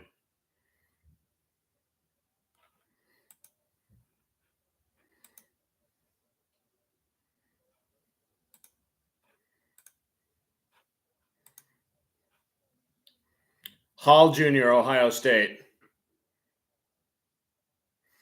It's a good pick for them. He's a good pass rushing defensive tackle. Although he's like very small and thin, kind of like a basketball player. Continue to add to the defense.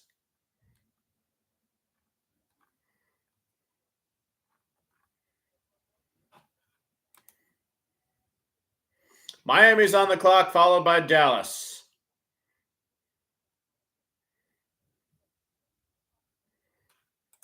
No sign of any trades yet.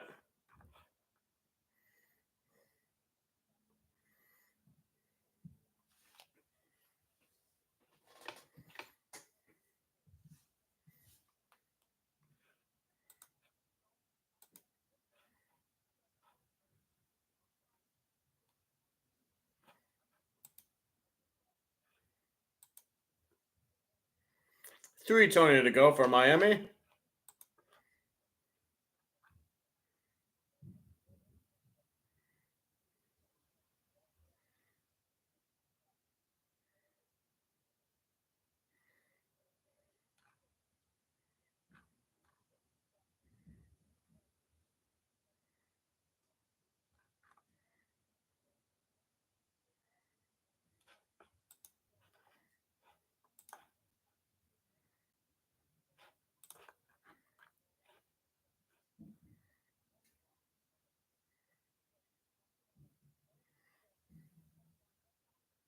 And the pick is in for Miami.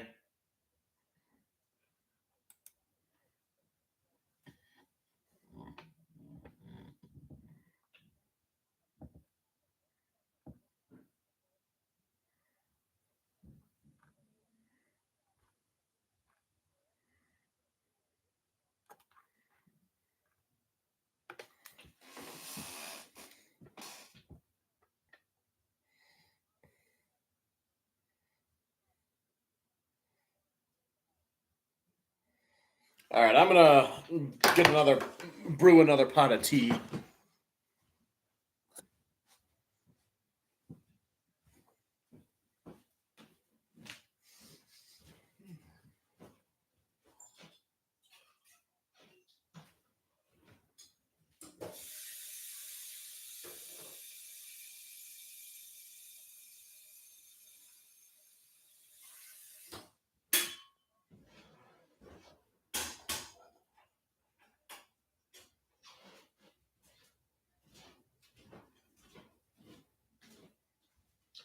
Here we go.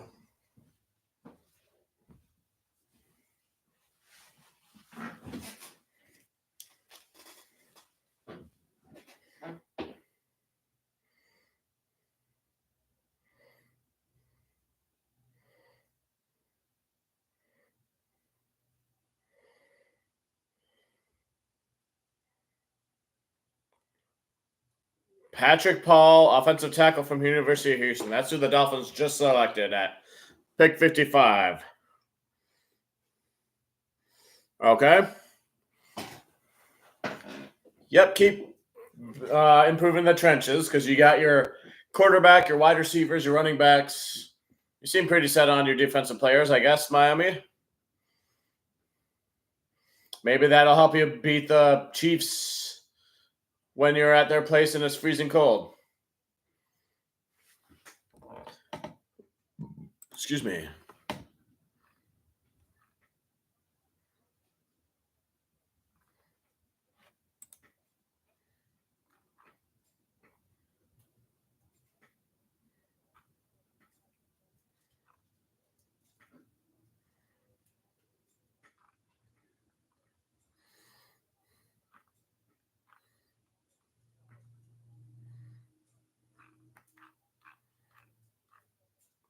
Cowboys are on the clock now, followed by Tampa Bay. And my screen is trying to freeze on me. Okay. I'm on live, just making sure. All right, Cowboys, dazzle us.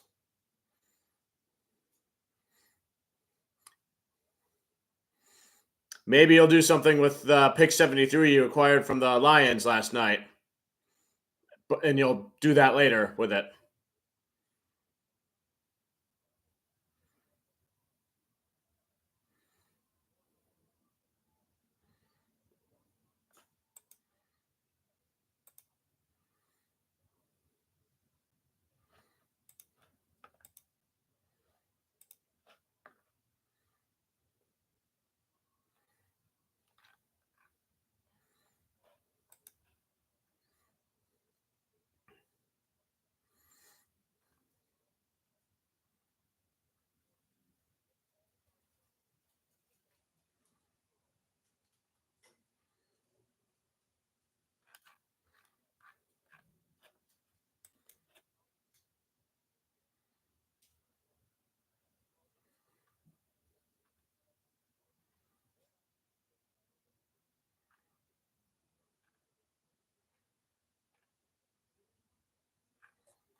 Two minutes to go.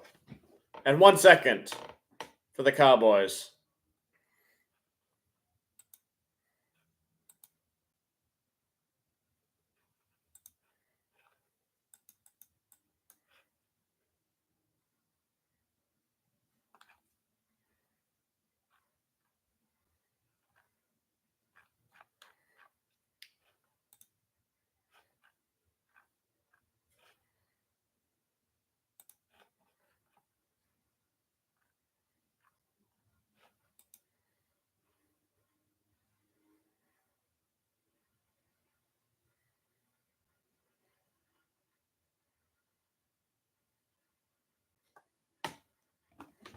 Oh, hang on.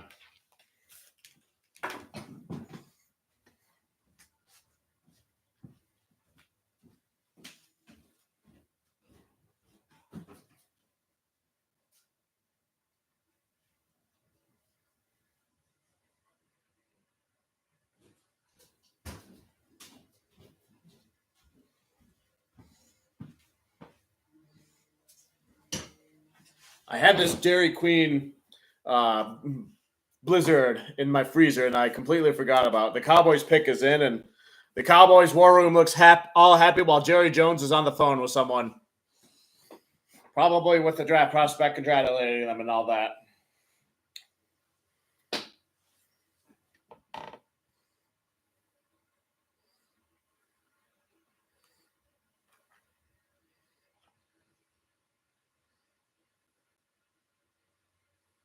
That's probably about the happiest I've seen Dallas Cowboys people, employees ever.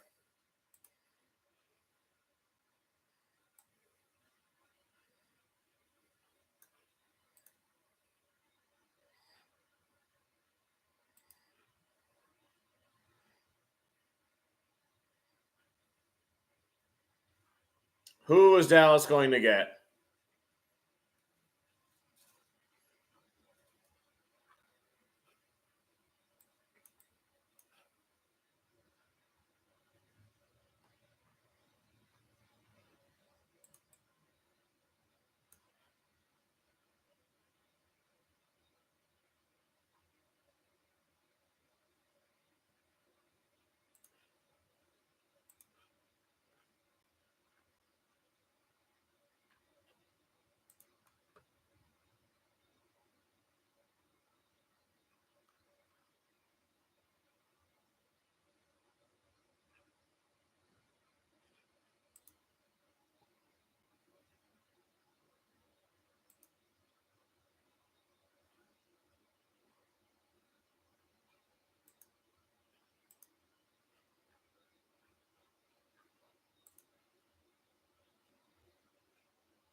Oh, here come the boos as soon as they said Dallas Cowboys.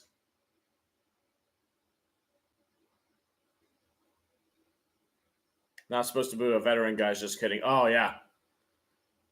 Way to hide behind that.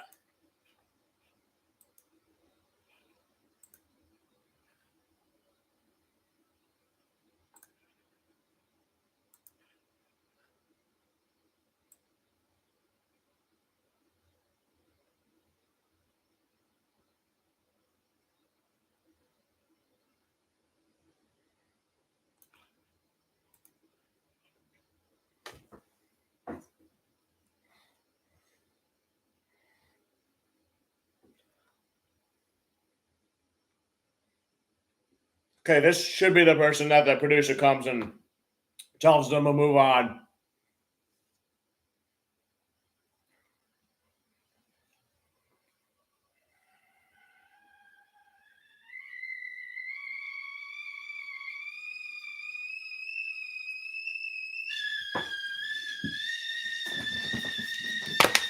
Tease up.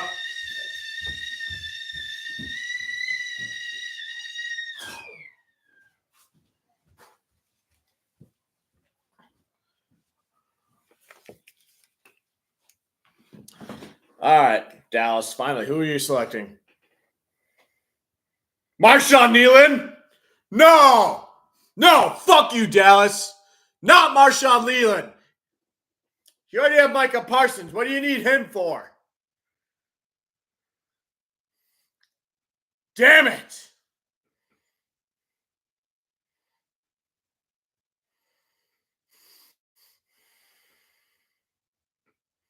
You're not really giving me any excuses to feel bad for you, Dallas, whenever we kick your asses or whenever your asses get kicked.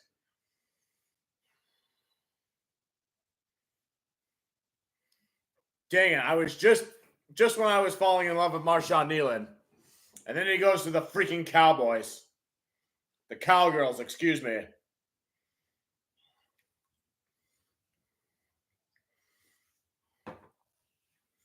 God damn it.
Buccaneers pick is in.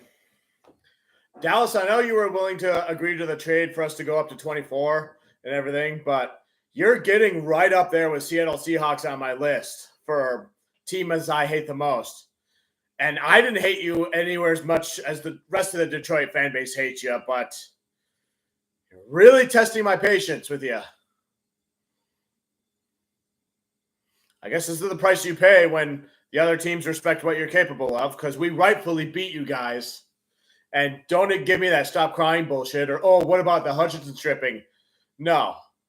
We were the rightful winners of that game. We should have been the top seed, and you all know it. Anyways, who did Tampa Bay pick? I feel so bad for Marshawn Nealon. He does not seem like a Dallas type of guy. But best of luck to him, though, I guess.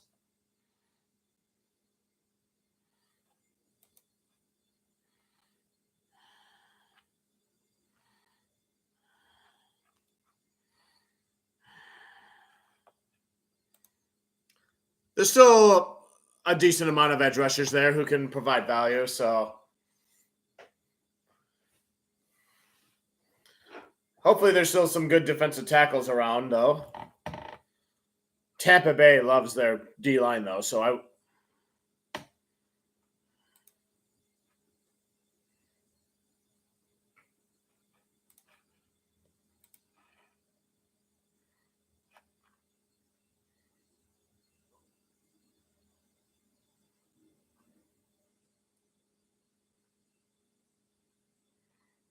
All right, so I think I know the Bucks pick.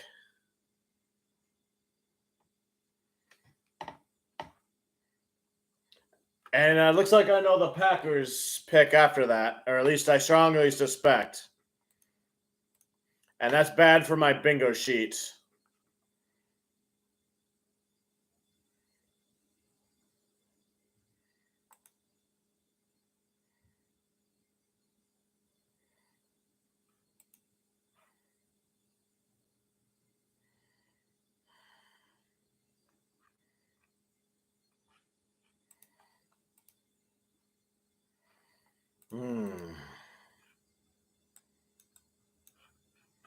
Who's left on the board for as far as edge rushers go?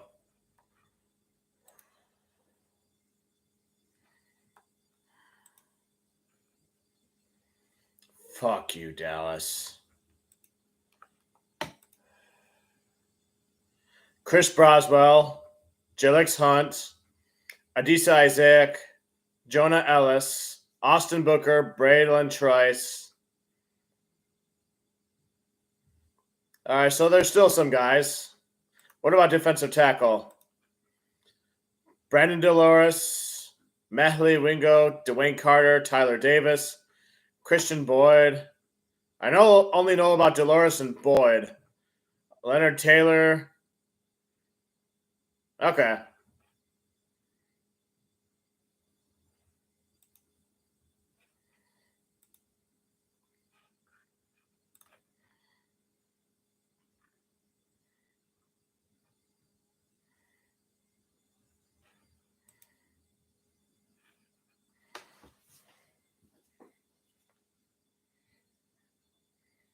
Chris Braswell, Alabama. Based on what I read about Chris Braswell, I'm surprised that he wasn't drafted higher because he seemed like he was a really productive edge rusher. So good for Chris Braswell.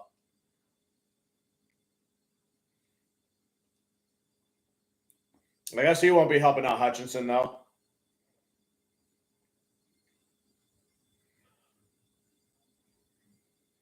There's a run of edge rushers going on here. Maybe the Lions trade up to that spot. Nah.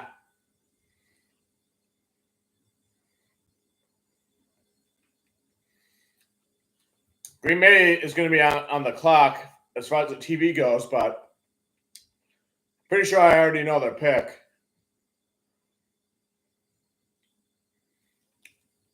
This blizzard I'm eating, by the way, it's a New York cheesecake blizzard, and it is really, really good. It might be my favorite blizzard.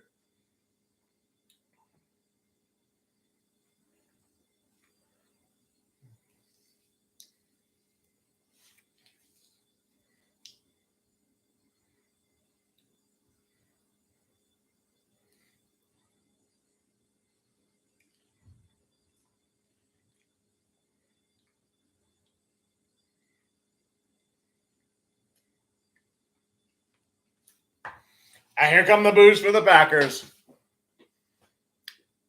Music to my ears.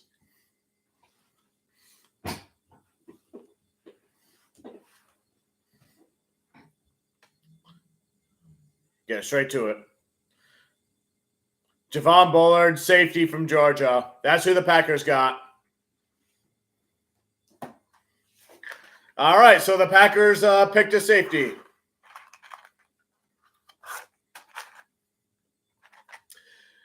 And with that, I have a confession to make. All this stuff I've talked about, my love for Cameron Kinchens.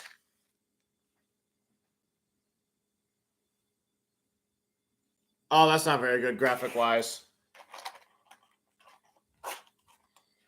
Take two. I have a confession to make. All the love that I've said about Cameron Kinchens.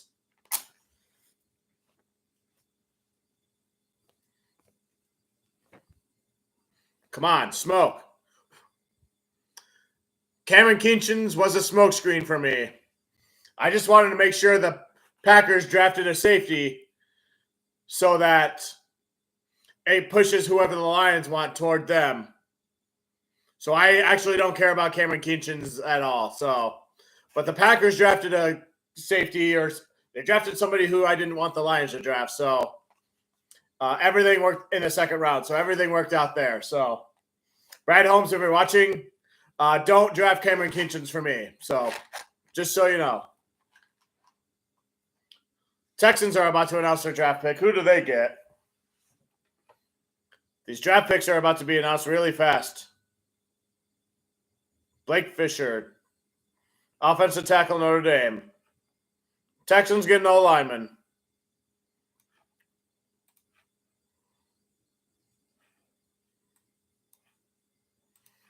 Yeah, Kinchens was just meant to con the Packers into drafting a safety so that they don't target another position that the Lions want. So we already kind of had that competition with Terrion Arnold apparently last night. So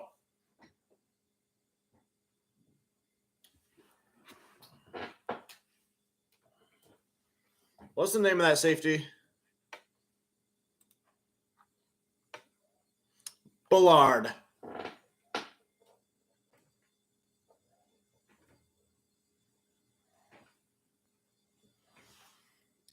Hey, Detroit's coming up in a couple of picks.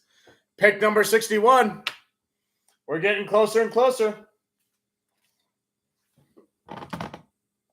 And the Bills pick is in.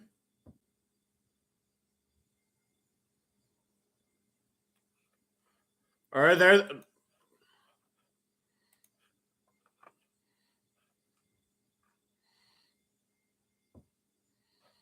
All right. Who else available still? Ennis Rakestraw Jr.'s there. Junior Colson's still good there. TJ Tampa. Peyton Wilson, Cedric Gray, Cole Bishop, Trey Benson, Jalen Hicks, Blake Corum, Jalix Hunt, Cade Stover,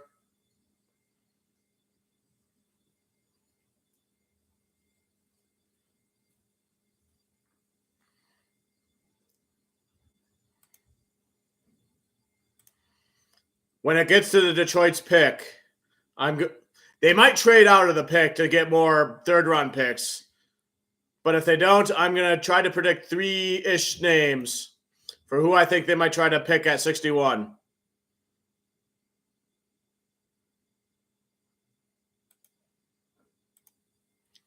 I'm just looking through everybody, making sure.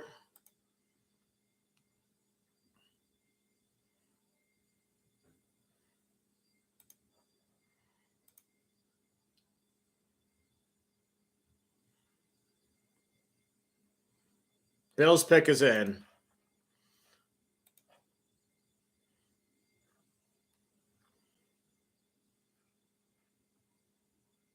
Okay.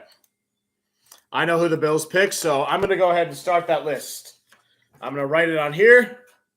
This is assuming Detroit doesn't trade out of pick 61.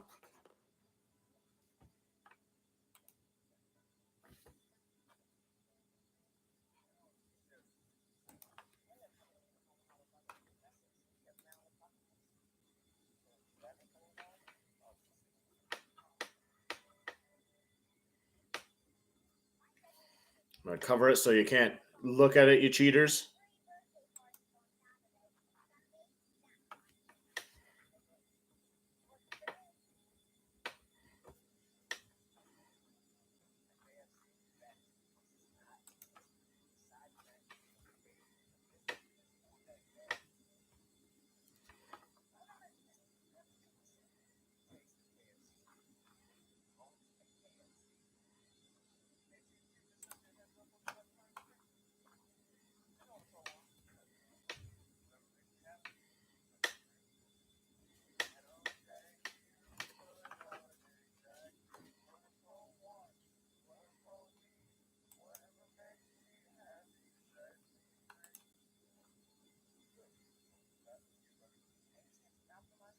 And I'm not going to look at Twitter for spoilers or cheater things or whatever, because I want this to be a complete surprise and shock and suspended.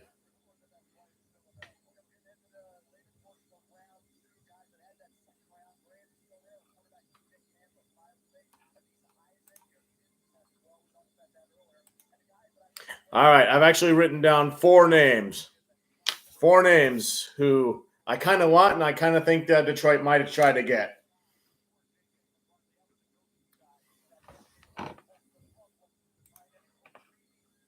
Detroit is almost picking.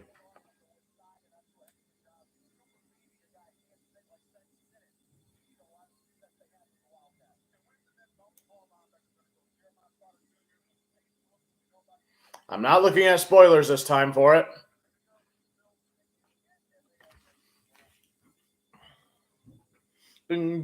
Buffalo's pick is about to be announced.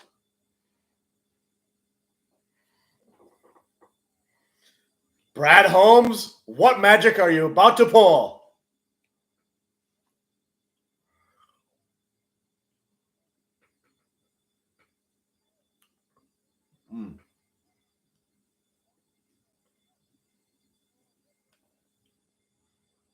Cole Bishop.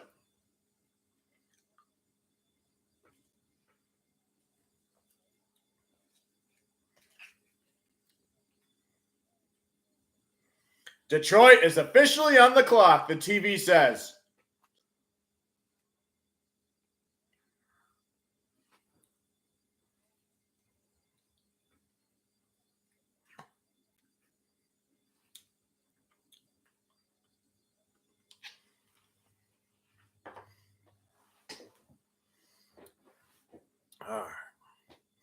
Detroit on the clock. Detroit on the clock. Are they going to go wide receiver? Are they going to go offensive lineman?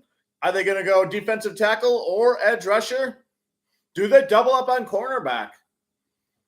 Do they go kicker in the second round? Nod. Whoa, the pick is in.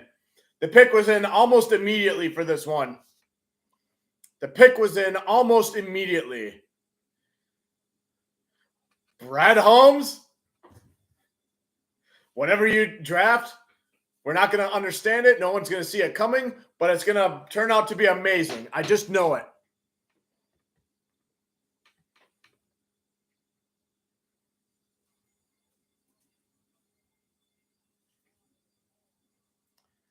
Barry Sanders is coming out to announce it.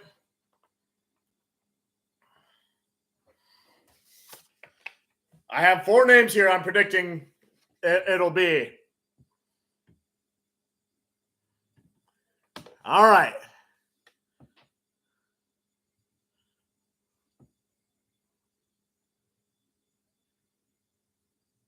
Barry Sanders with Mayor Mike Douglas, Mayor Detroit.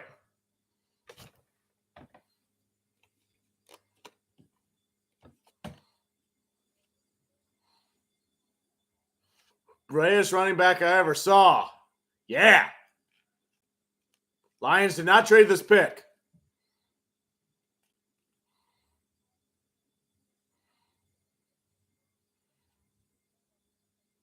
Set new attendance records. Heck yeah.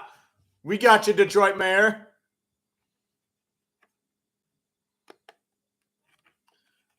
Your first pick.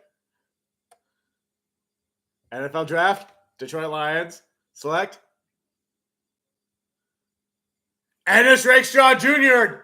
They cornerback Missouri. They double up on cornerback. Let's go, Lions. We're not messing around with cornerback anymore. He was somebody we all thought they might try to get. He was not on my list, by the way. Woo! Ennis Rakestraw Jr. He's a Dan Campbell type of guy. He's got that dog. I'll look up some stuff about him in a bit.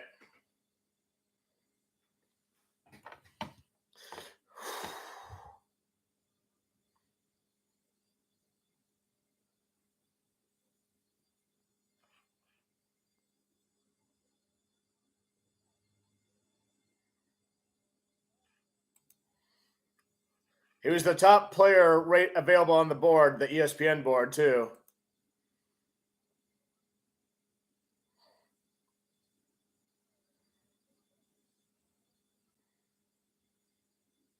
Missouri had a lot of good defensive players in this draft, and Rakestraw is one of them.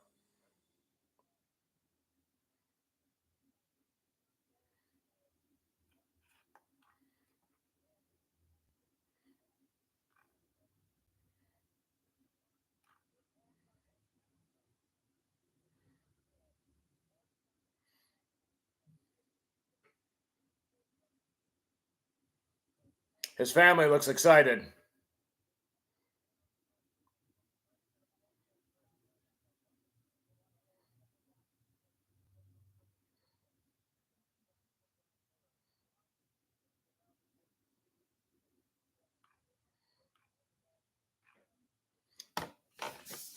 All right.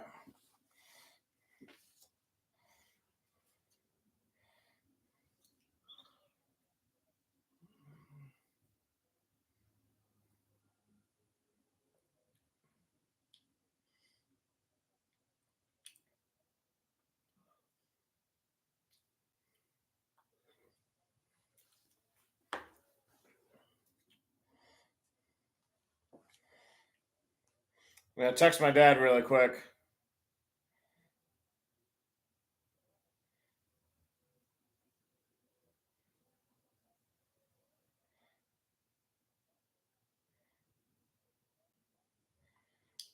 Ravens select Roger Rosengarten or whatever.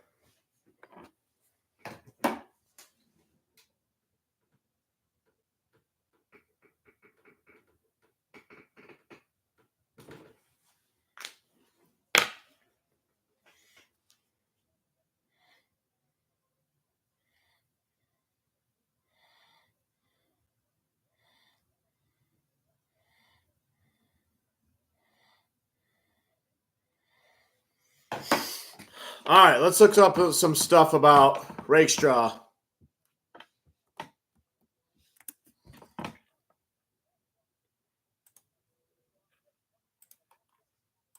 Start with PFF.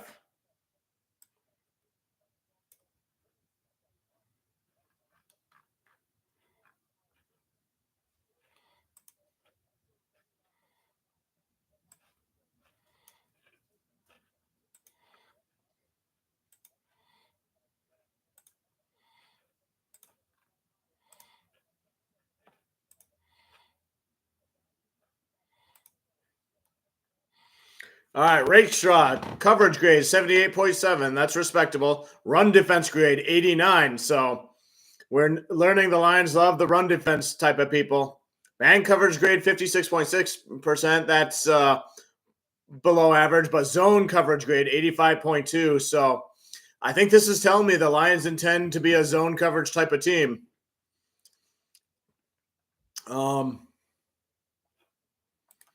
First look, bottom line, Rakestraw possesses a high football IQ, and I know Lions love high football IQ people, and does great work in off coverage when he can anticipate with space. He is quick and a quick and controlled cornerback who will provide plus reliability as a run defender. His traits are worthy of a top 50 draft pick, and sure enough, we got him at 61. Should have been 50 though, but his lack of ball production might have drafted just outside that range. I guess that's exactly what happened. Chiefs pick is in, by the way. Excuse me.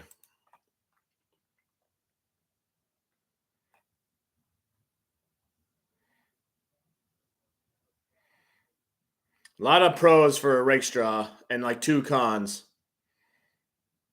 I'll continue after they read this pick.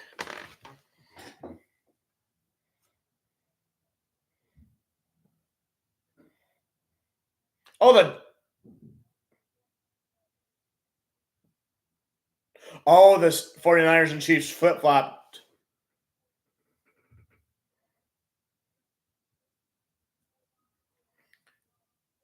Kinsley Sumaya, BIU, offensive tackle. That's who the Chiefs got. They got O-line. So the 2 Super Bowl teams from last year swapped spots at the end of the second round here.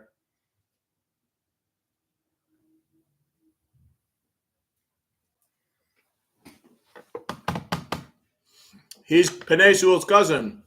All right, pros for Rakestraw Jr. Excellent eyes and instincts in zone coverage. Consistent pre-snap communicator. Patient player who is controlled at all times, no panic in him. Quick feet for a change of direction. Smooth hips when changing direction. Not a strong run defender, although his stats say otherwise apparently, but still likes to be physical. Reliable when funneling ball carriers to sideline and back inside. Experienced and comfortable in the slot. So he could switch out with Brian Branch in the slot too. Cons. True recovery speed / straight line speed are worries. Might be why he's primarily a zone cornerback, but seems adequate enough. Lack of ball production in his final year. Okay. Now for the Broshmo spreadsheet.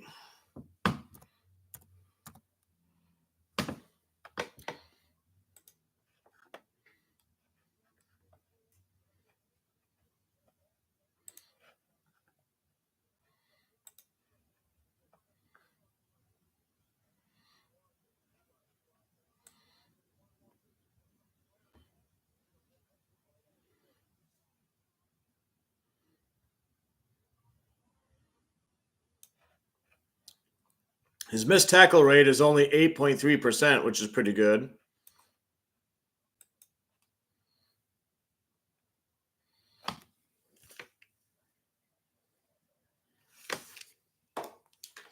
All right. Broshmo. Pros. Rakestraw is a very good athlete and tested well during Missouri's spring practices. He had a 4.36 40-yard dash, a 40-inch vertical, and a 10-foot 4-inch broad jump. You see those hops and how he plays the catch point. Unfortunately, didn't match those times at the combine or his pro day. He has good long speed and will go step for step downfield with vertical speedsters. He displays good short area quicks and change of direction. He sees the field well in off coverage and reads the quarterback like a book. He clicks and closes before the pass is even through some regards. He does a good job tackling out in space and remains in the play even when the ball carriers try to put him in a blender. So he's a good tackler. He's just a big positive in the run game. So the cornerbacks that are really good in the run game seem to really stand out as a trait. So cons: Rakestraw doesn't have many press snaps and is a little bit of a question mark in that regard. He doesn't usually like to engage with receivers early in routes as blockers in the run game. Not too many examples of ball skills on tape. Only one career interception, although the ACL and groin injuries might raise a few small red flags, but I'm not worried. Sometimes he gets got by double moves, by shiftier and more nuanced route runners. If he feels he has lost early in the route, he will get handsy. All right. Interesting there. He's an off-coverage cornerback, and his comparison is DeAndre Baker. So he's definitely good. He's a good zone cornerback. He can tackle, and he's really good in the run game and that sort of thing, and he's got a good football IQ. He does all the little things correct there. That's the type of player Lions are getting in Rakestraw Jr. Now, the Lions they could be done tonight unless Brad Holmes finds a way to draft and trade and get into a pick into a third round. He did that last year toward the end of the third round when he acquired a bunch of day 3 picks and then traded a bunch of them up to get Broderick Martin. So maybe that same thing will happen this year. That remains to be seen. That's why we're going to continue to watch through round 3, even though round 2 is just about over, as San Francisco just announced their pick is in, and they're the last team to pick in round 2.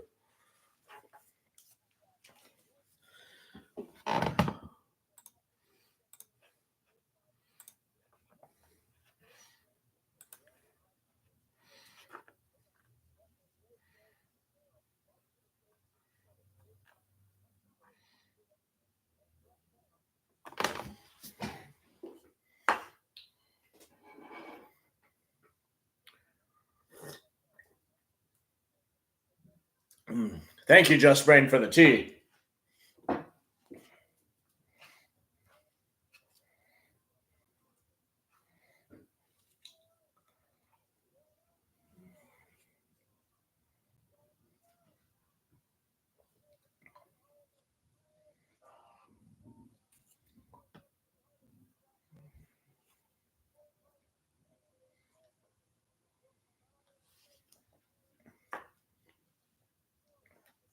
'64th pick. Boo! Boo him. There's the boos. Renara Green, cornerback. Interesting how the Lions wanted Rakestraw Jr. over Renara Green. I never would have guessed that.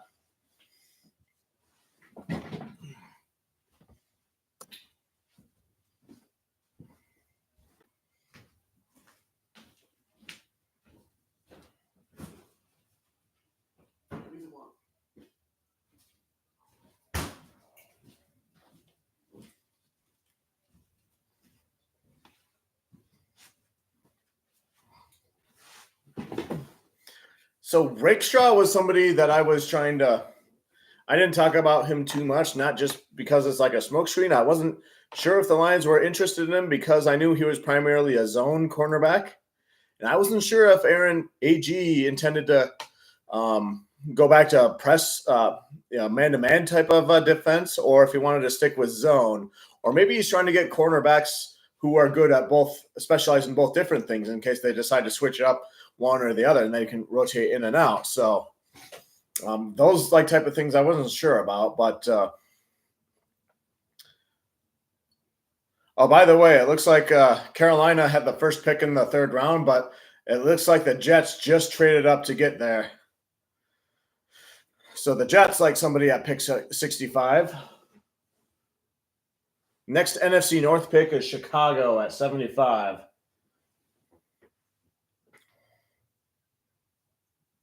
Oh, missed the playoffs for 13 straight seasons, longest drought.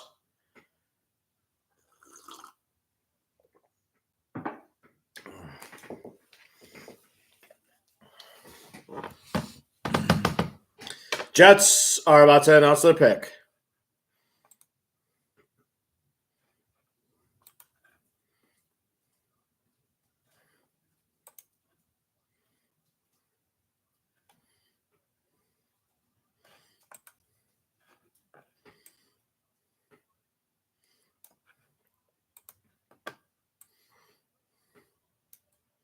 William Picard.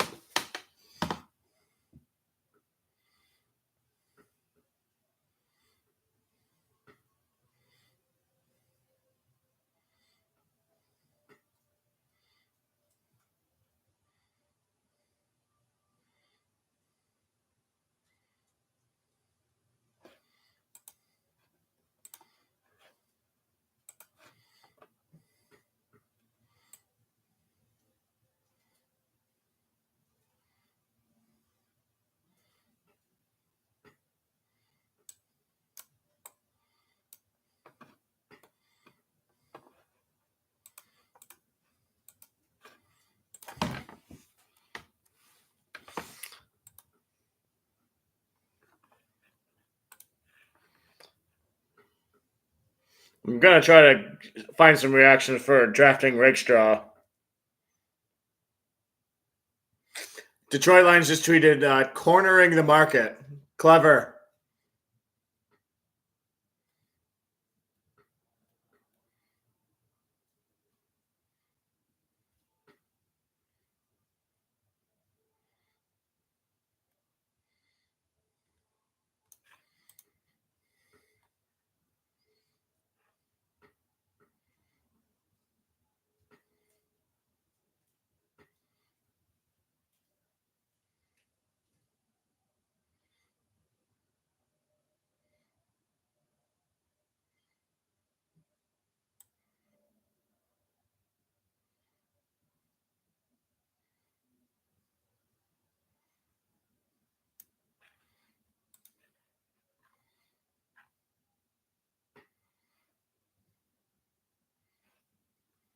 Detroit's boardroom looks happy.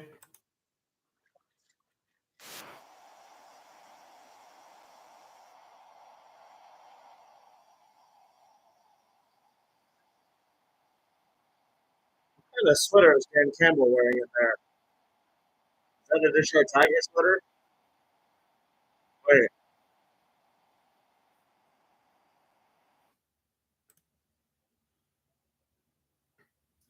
Oh, they're all wearing black like villain hoodies, but they have like a lion on them. There's another word above the lion, but I can't make out what it is. Oh, I want it. I want it.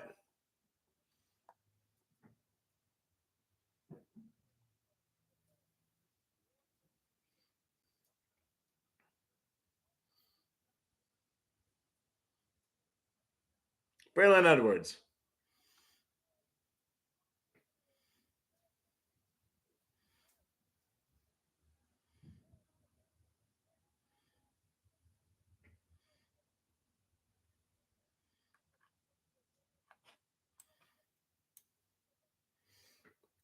Malachi Corley, wide receiver. I've never heard of this guy, so it makes me wonder why did the Jets trade up for him?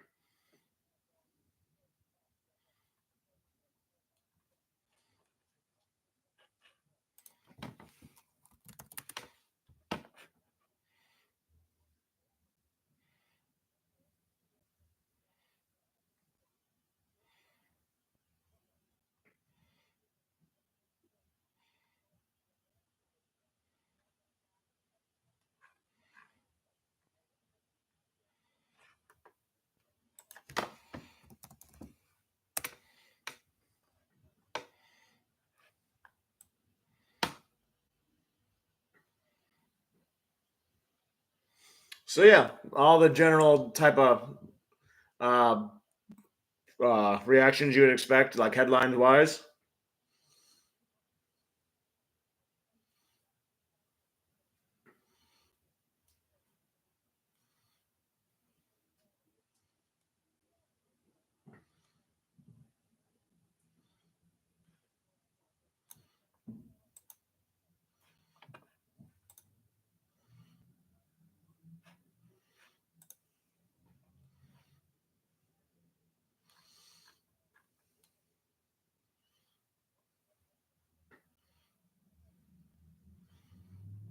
Cardinals picked is in at 66. Oops.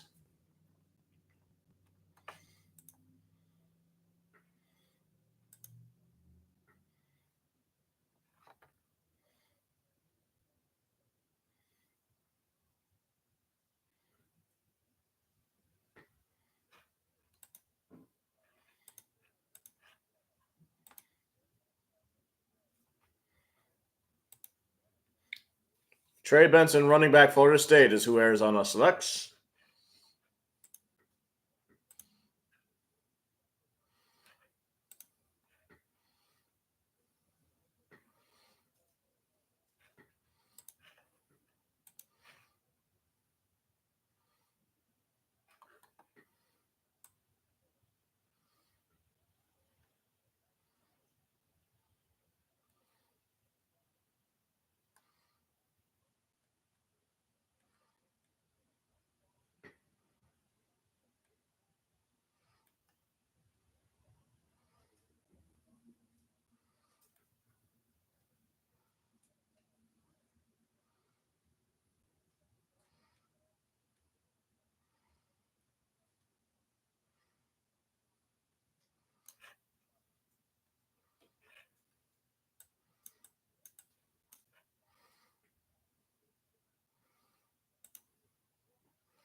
Commanders pick is in. God damn it. Seems like every other time I look, it's always the Commanders on the clock. I don't know what is it about their logo. I just get so sick of them, I guess.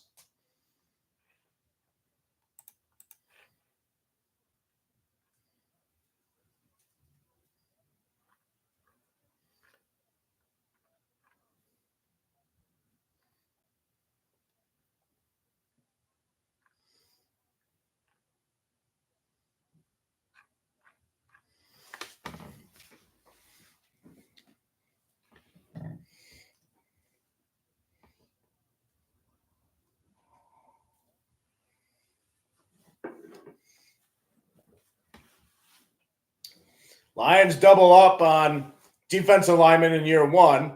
They triple up on edge rusher year two. And in year four, they double up on cornerback.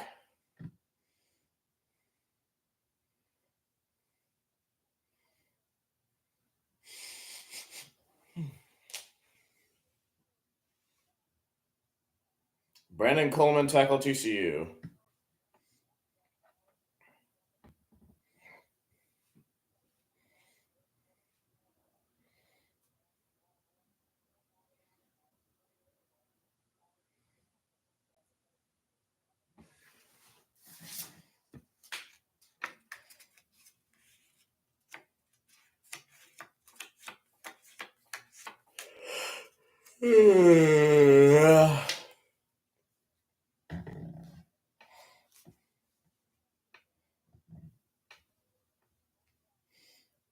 I'm just going to check the Athletic. They have round two grades, apparently.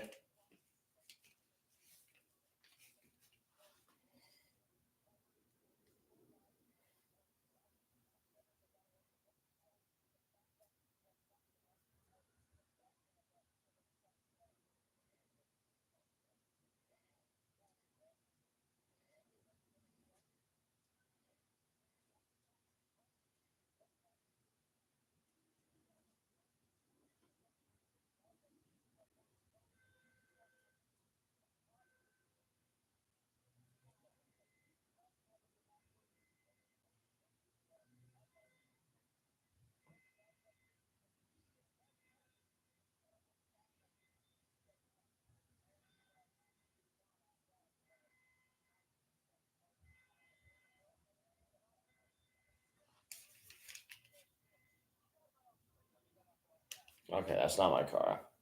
Car alarm's going off right now.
Hennis Rakestraw Jr. Where are we at here? Patriots pick us in at 68, followed by the Chargers and then the Giants.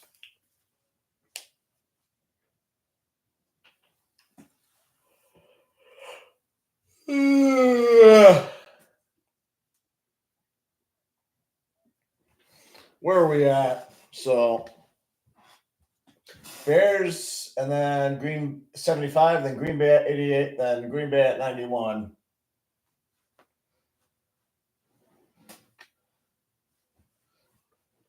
Okay.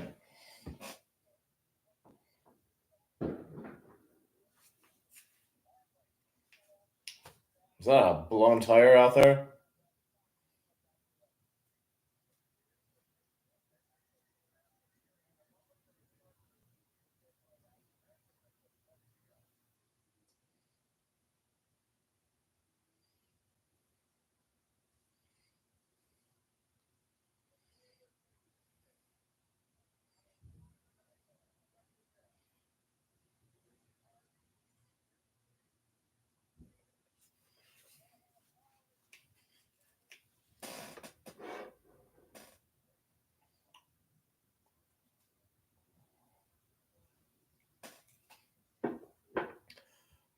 Do you prefer?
Caden Wallace.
The 69th pick for the Chargers. They select Junior Colson, linebacker, Michigan. Why do I hear like fireworks outside?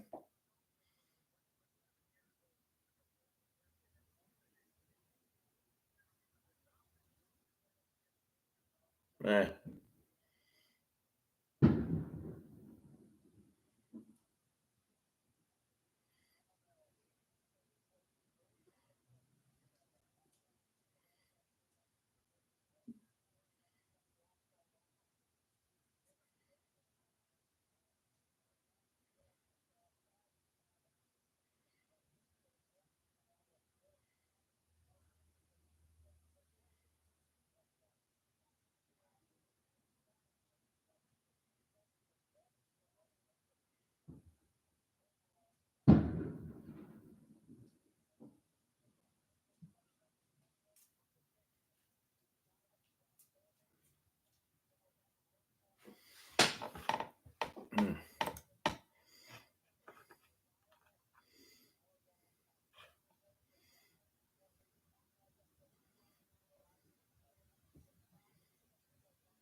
Giants are on the clock, and the pick is in. It's in almost immediately.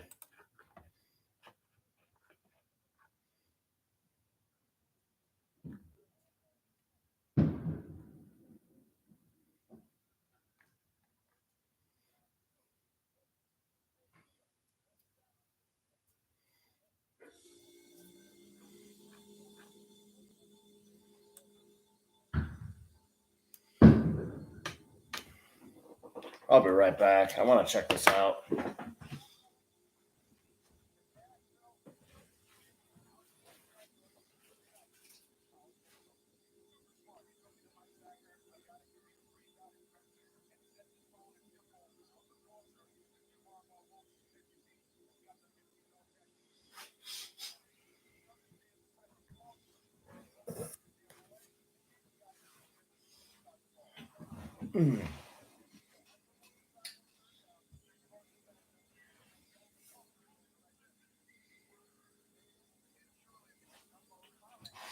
All right.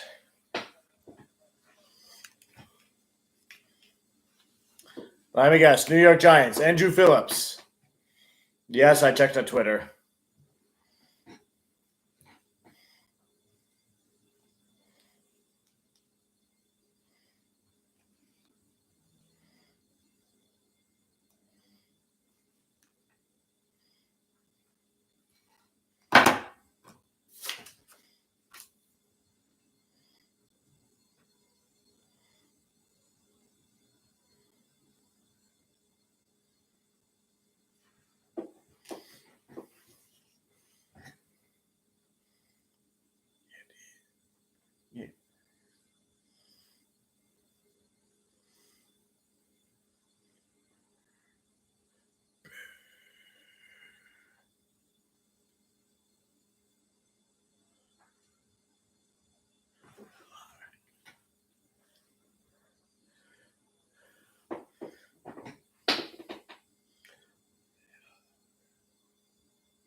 Cardinals select Isaiah Adams, guard from Illinois, at 71.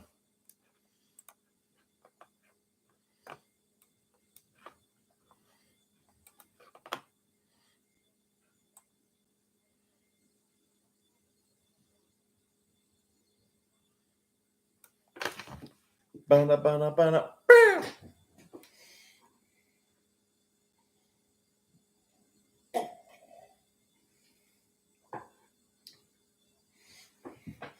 Let's check out what Tom Grassi's up to. I thought I saw him. He had a couple of things going on.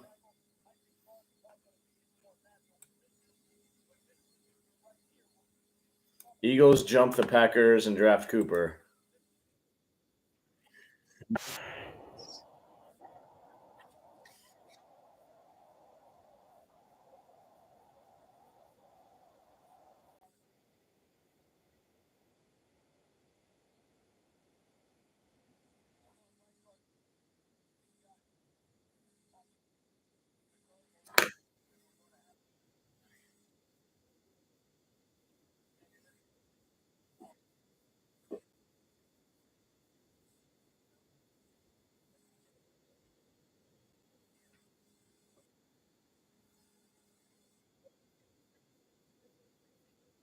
Yeah.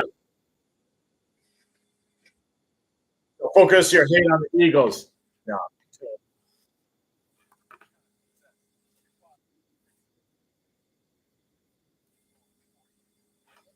And I thought I saw another one from him.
Good on you, Tom and Packers.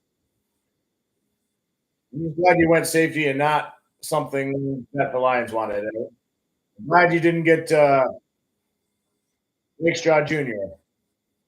because you went safety there.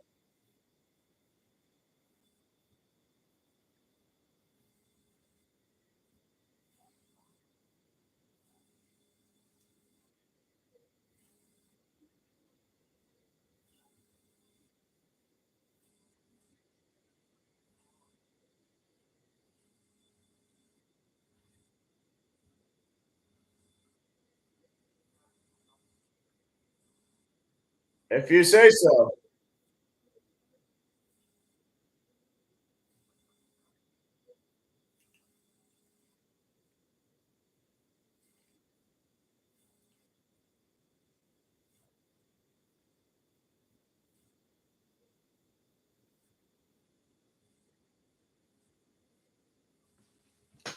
Can't have Rakestraw Jr. or Terry and Arnold. Muhahaha. The Cowboys are almost about to pick with pick 73, which is what Detroit traded them yesterday. Curious to see what happens with that pick. And that pick was originally Minnesota's, but we got it in the TJ Hockenson trade.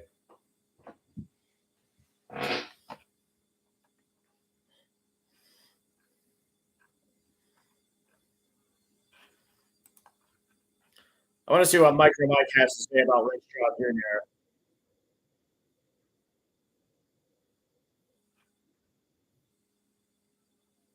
But I'll do that after the Dallas pick.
Dallas Cowboys pick is in at 73.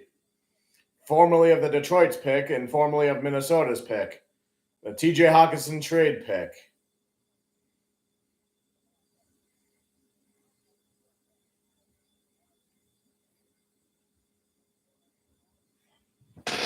What do they do?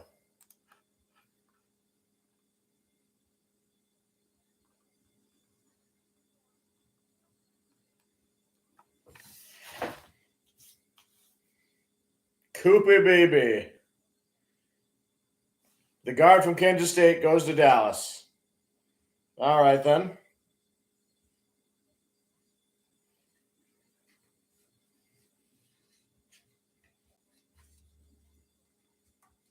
I know he was a team captain and all that.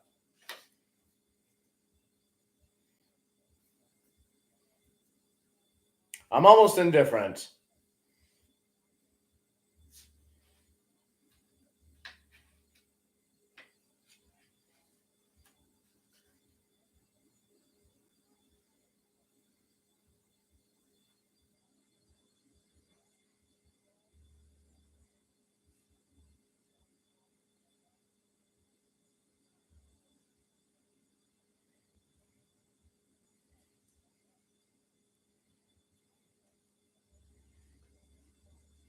And Atlanta's pick is in at 74.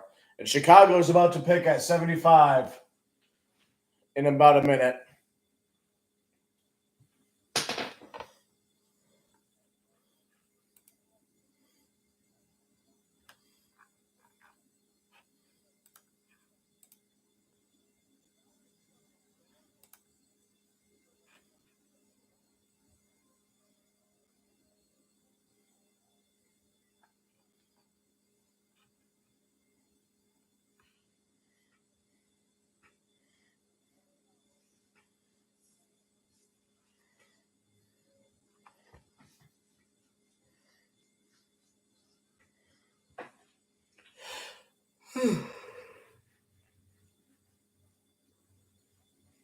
Braylon Trice, he's an edge rusher. He goes to Atlanta. So Atlanta addresses defense here.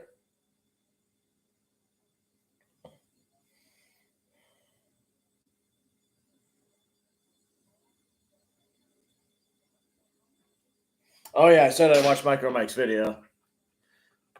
But Chicago's about to pick, and I want to monitor that. He's not Mike or Mike anymore. Excuse me, Mike Kimber, Lions Talk by Chat Sports.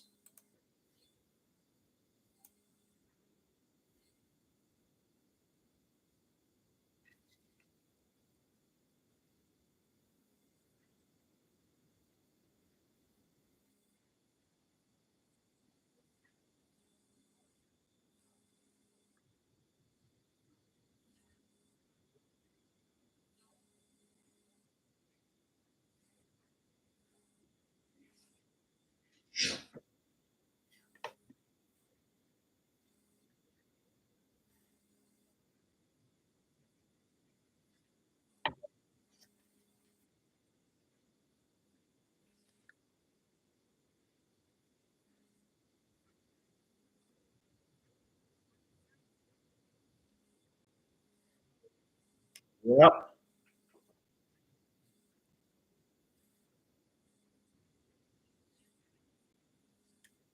Sure.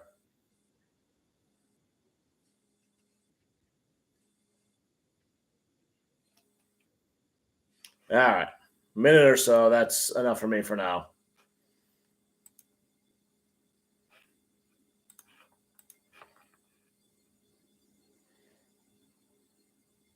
Ooh, Brad Holmes is doing a press conference right now. Ooh.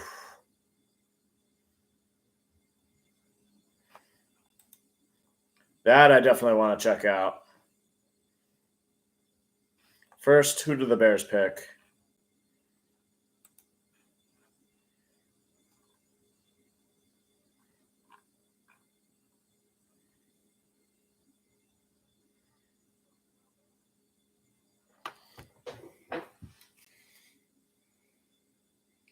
Oh, no.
Who did the Bears pick?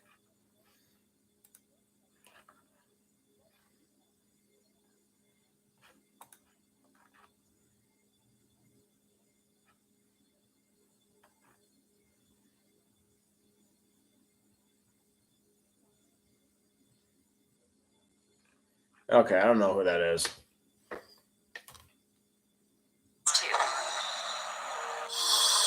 I'll keep the draft going, and then I'll watch the Brad Holmes press conference without messing with the sound or anything like that.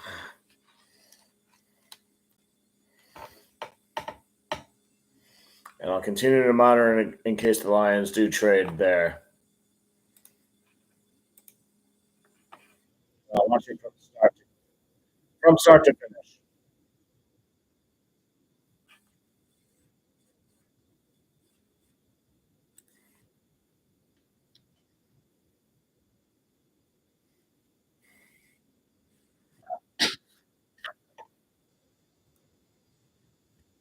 He's another one that didn't think we'd make it that far. Positional. This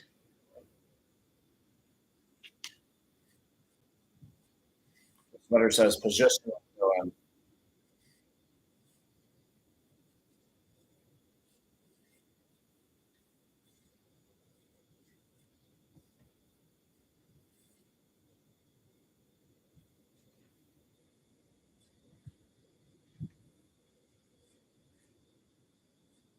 medical stuff to go through last season.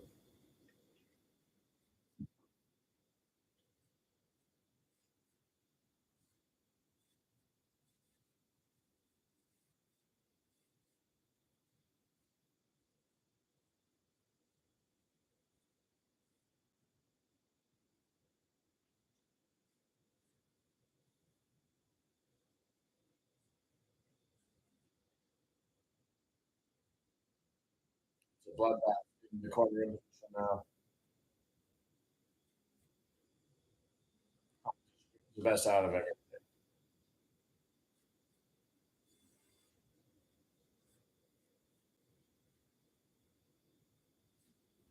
We didn't go into it saying we were going to get two corners in the first one. We really didn't. Best guy for the time.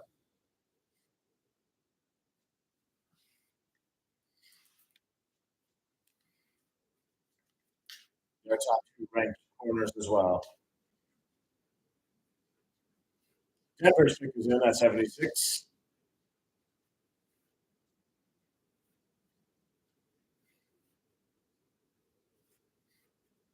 Both fit like a glove. They're really, really physical. They compress.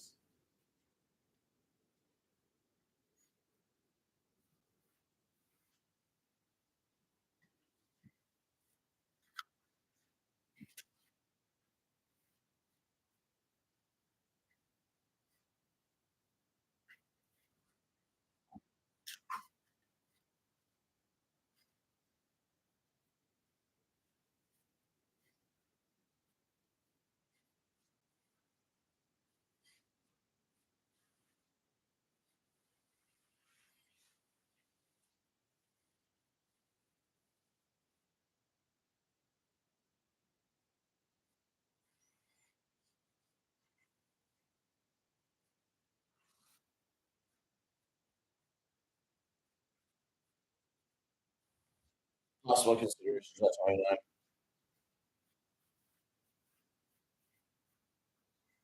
One of them went, then Enos was still there.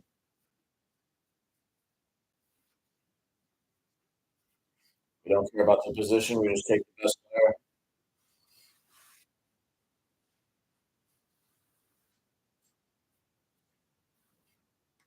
Broncos select Jonah Ellis, edge from Utah.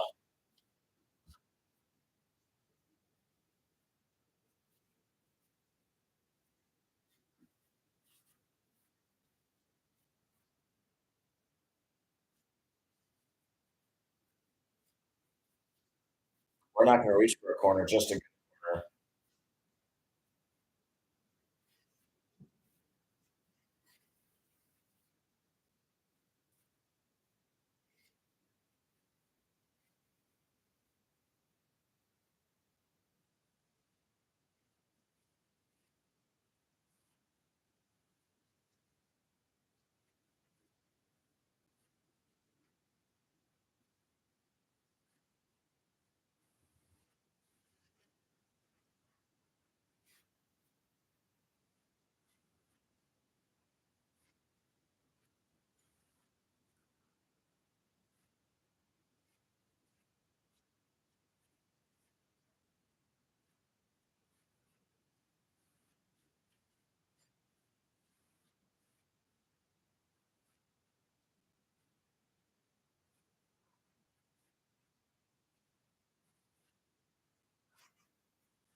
Chiriana and Enos.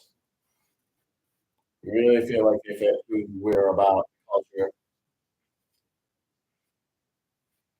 life, lives, the stories, process, how he talks about them.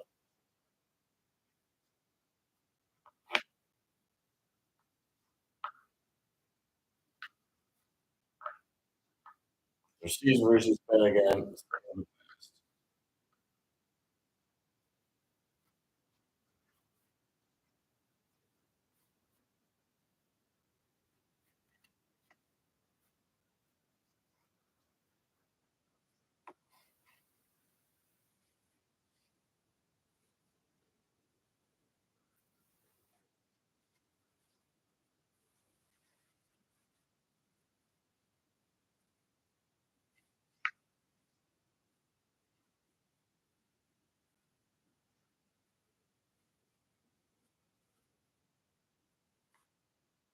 Philadelphia trades their 78th pick to Houston.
Defense is a complete start over when they first got there.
Texas draft Kalen Bullock, safety, USC.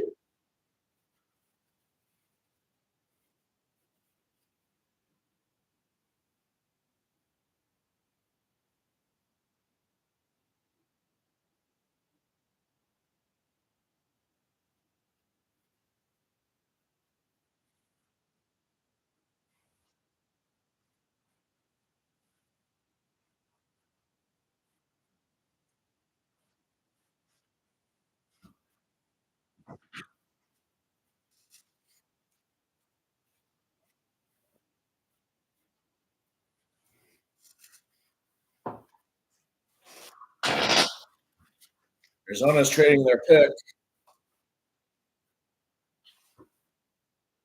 to Indianapolis.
Oh, and that cuts out.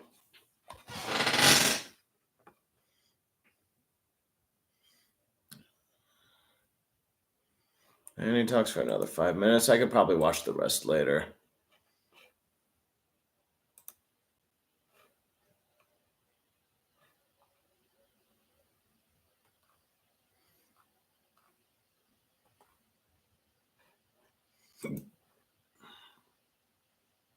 I'll finish watching the rest of Mike 1 so that you guys can't hear the audio.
Who's that blonde suit, the red coat?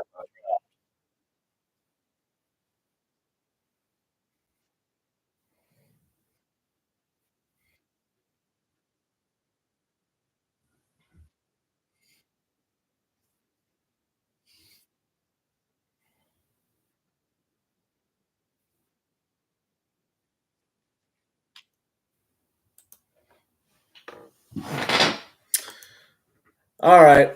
It's been pretty much dead air for like an hour or so since they drafted Rakestraw. I'm gonna watch the rest of this NFL draft. I'm gonna sign off now. If the Lions trade back up into the third round or they do something, then I'll hop on back on here and then talk about it a little bit. But always remember, just trying to help.